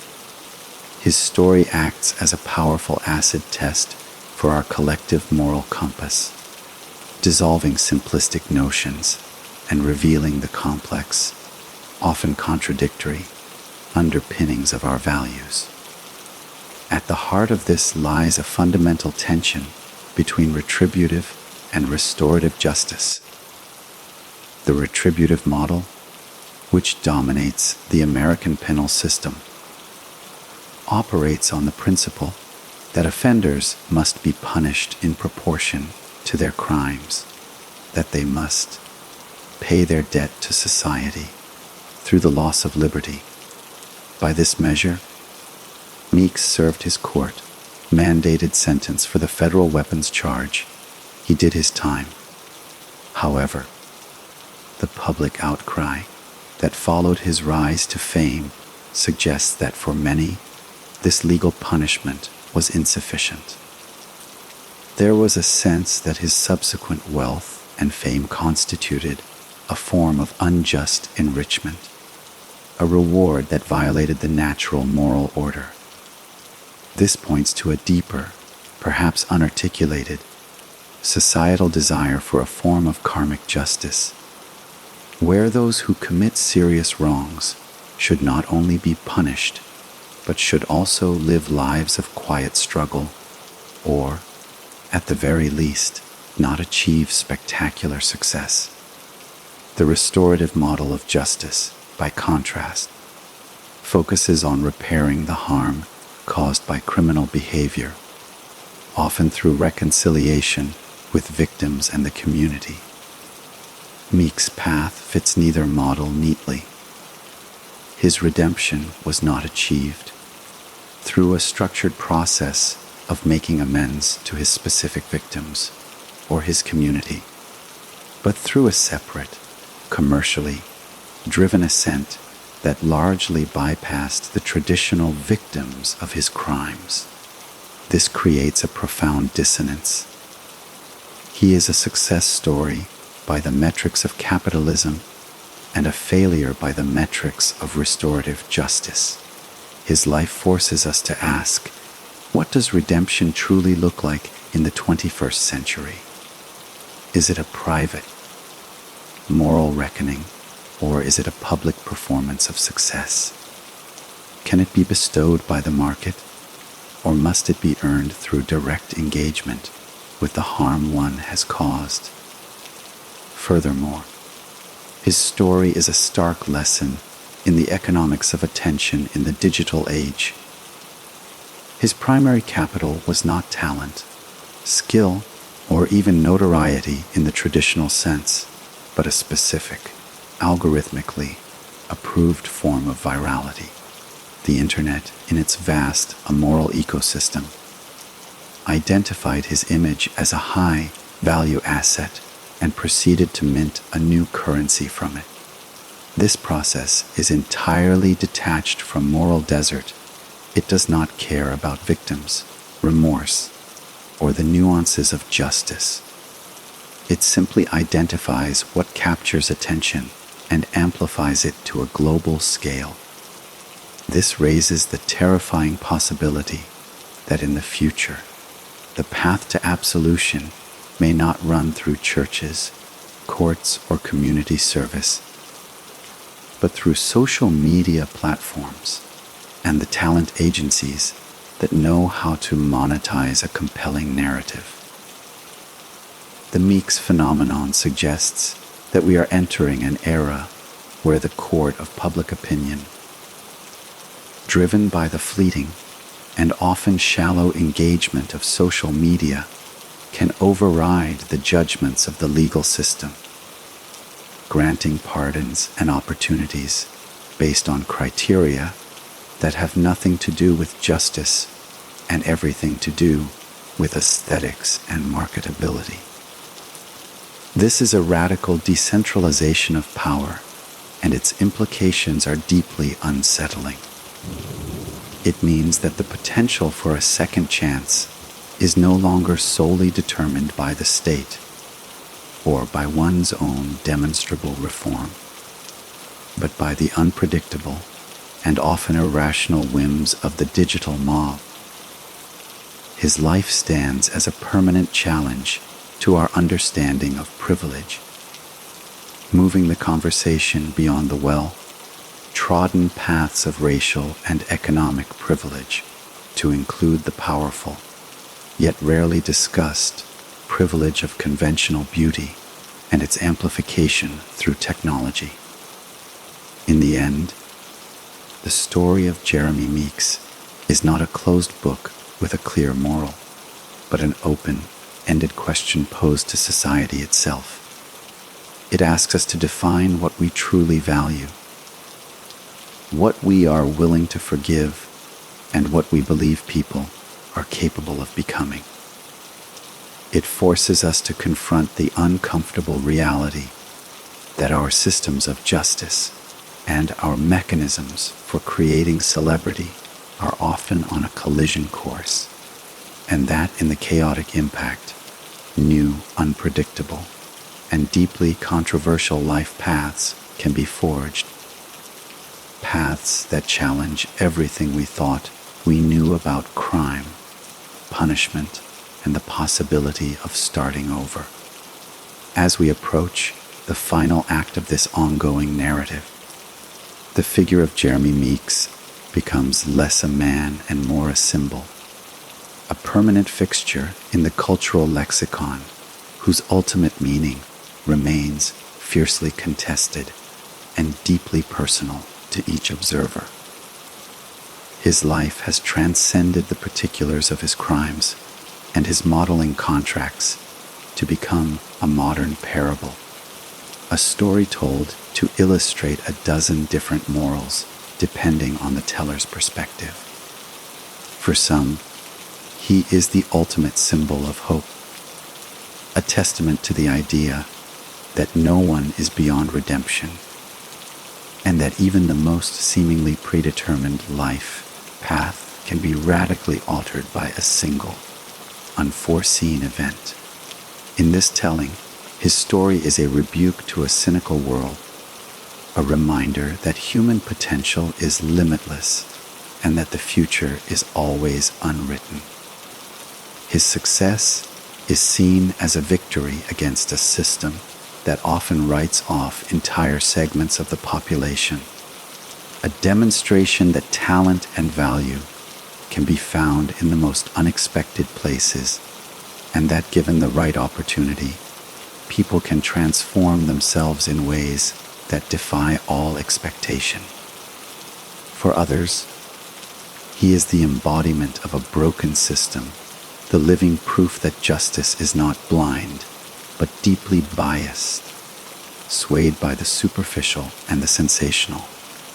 In this version, his story is a cautionary tale about the corrosive influence of pretty privilege and the ways in which the machinery of capitalism and media can pervert the very concept of accountability, creating a world where a handsome face can act as a get-out of jail free card, granting access to a world of luxury and adulation that should be the antithesis of a criminal's reward. His life, from this angle, is an insult to every victim of crime and every individual who has struggled to rebuild their life after prison without the benefit of viral fame or a modeling contract. This duality is the essence of his enduring fascination. He is both an inspiration and an outrage, a success story and a systemic failure. His narrative has also fundamentally altered the landscape of fame itself. He is a pioneer of a new genre of celebrity, the viral convict. Before him, notoriety was often a barrier to mainstream success. After him, it became a potential launch pad, provided it was packaged with the right aesthetic. He demonstrated that in the attention economy, any form of recognition, no matter how dark its origins, could be leveraged into capital.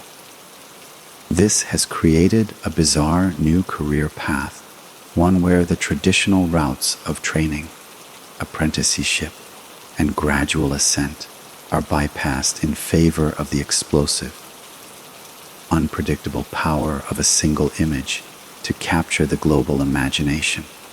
His legacy can be seen in the way society now consumes and discards viral sensations, in the calculated efforts of public figures to cultivate an orgy, past, and in the ongoing debate about whether the notoriety that comes from criminal activity should be monetizable. Furthermore, his story is a profound commentary on the American dream, or perhaps its late capitalist distortion. He achieved wealth, fame, and a form of social mobility that is the envy of millions. But he did so not through hard work in the traditional sense, nor through innovation or artistic genius, but through the bizarre alchemy of his genetics and the timing of his arrest. His is a version of the rags to riches tale that is stripped of its moralizing elements. It is not about virtue, diligence, or piety being rewarded, but about the raw, unpredictable power of an image in a digitally connected world. It is a dream that is simultaneously more accessible. Anyone with a smartphone can, in theory, become viral, and more nihilistic as it severs the link between merit and reward. As he moves forward, the challenges he faces are no longer about achieving fame, but about managing its long-term consequences. The question is no longer whether he can be a model, but whether the brand of Jeremy Meeks can evolve beyond its origins, whether he can build a legacy that his children can be proud of without the constant shadow of the mugshot. The final judgment on his life will not be delivered by a judge or a jury, but by the slow, patient hand of time, which will determine whether his story is ultimately remembered as a bizarre anomaly, a transformative moment in the culture, or a troubling harbinger of a future where the lines between crime, celebrity, and justice become permanently and irrevocably blurred. His journey is a mirror, and what we see in it says less about him and more about our own values, our own biases, and our own conflicted desires for both justice and mercy, for both order and the thrilling possibility of a second chance. And so, the story of Jeremy Meeks, for now, remains an unfinished symphony, a complex and dissonant chord hanging in the air without a clear resolution. Its final notes yet to be written by the choices he will make in the years to come and the shifting tides of public memory. He exists in a state of perpetual becoming, no longer the gang member of Stockton, not quite the fully integrated titan of industry he may aspire to be, but forever suspended in the liminal space between these two identities. The initial, explosive energy that catapulted him to fame has dissipated, replaced by the slow, grinding work of building a sustainable life upon a foundation that is both incredibly powerful and profoundly unstable. His days are likely a study in contrasts, oscillating between the glamour of photo shoots and the stark reality of financial obligations from his civil judgment, between the curated perfection of his social media presence and the messy, unscripted demands of fatherhood across two different worlds. This is the unglamorous aftermath of a phenomenon, the long tail of a comet that once lit up the entire sky. The world continues to watch, albeit with a less rapt attention, as he navigates this next chapter. His business ventures will be scrutinized for their longevity and authenticity, a test of whether he is a serious entrepreneur or simply a famous face slapping his name on products. His personal life will continue to provide fodder for tabloids, every new relationship or family milestone analyzed for its narrative value. The legal judgment against him will remain a part of his story, a permanent entry in his biography that no amount of success can erase, a concrete reminder that the past is not a foreign country, but a creditor that never fully closes its books. The true measure of his journey may not be found in the headlines or the bank statements, but in the quiet, unseen moments of his life in the consistency he shows as a father, in the integrity he brings to his business dealings, in the private reckoning he has with the harm he caused in his youth, and in the person he is when the cameras are off and the spotlight has moved on. The grand, societal questions his story provoked about justice, privilege, and redemption have not been answered by his life. They have only been amplified. He is a living argument, a walking debate, and his continued existence in the public eye ensures that these uncomfortable conversations will persist. He is a reminder that the American narrative of reinvention is undergoing a radical transformation, moving from the log cabin to the mugshot, from self-made to internet-made.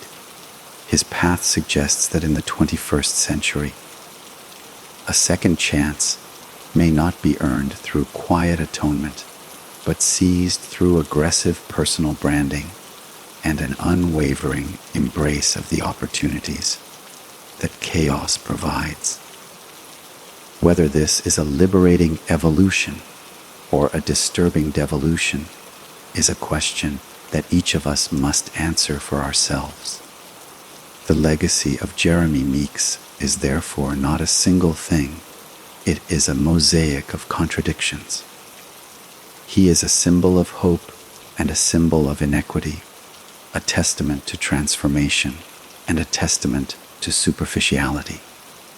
He is proof that anyone can change their life and proof that the rules of change are not applied equally. He is both the exception that proves the rule and the rule breaker who creates a new exception. As his story continues to unfold, away from the explosive drama of his initial rise and fall, it becomes something more ordinary and, in its own way, more profound, the story of a man trying to build a future, burdened by a past that is both his greatest liability and his most valuable asset. The final call to action, then, is not for him but for us, the audience. His life demands that we look beyond the simple headlines and the captivating images, that we engage with the uncomfortable complexities he represents.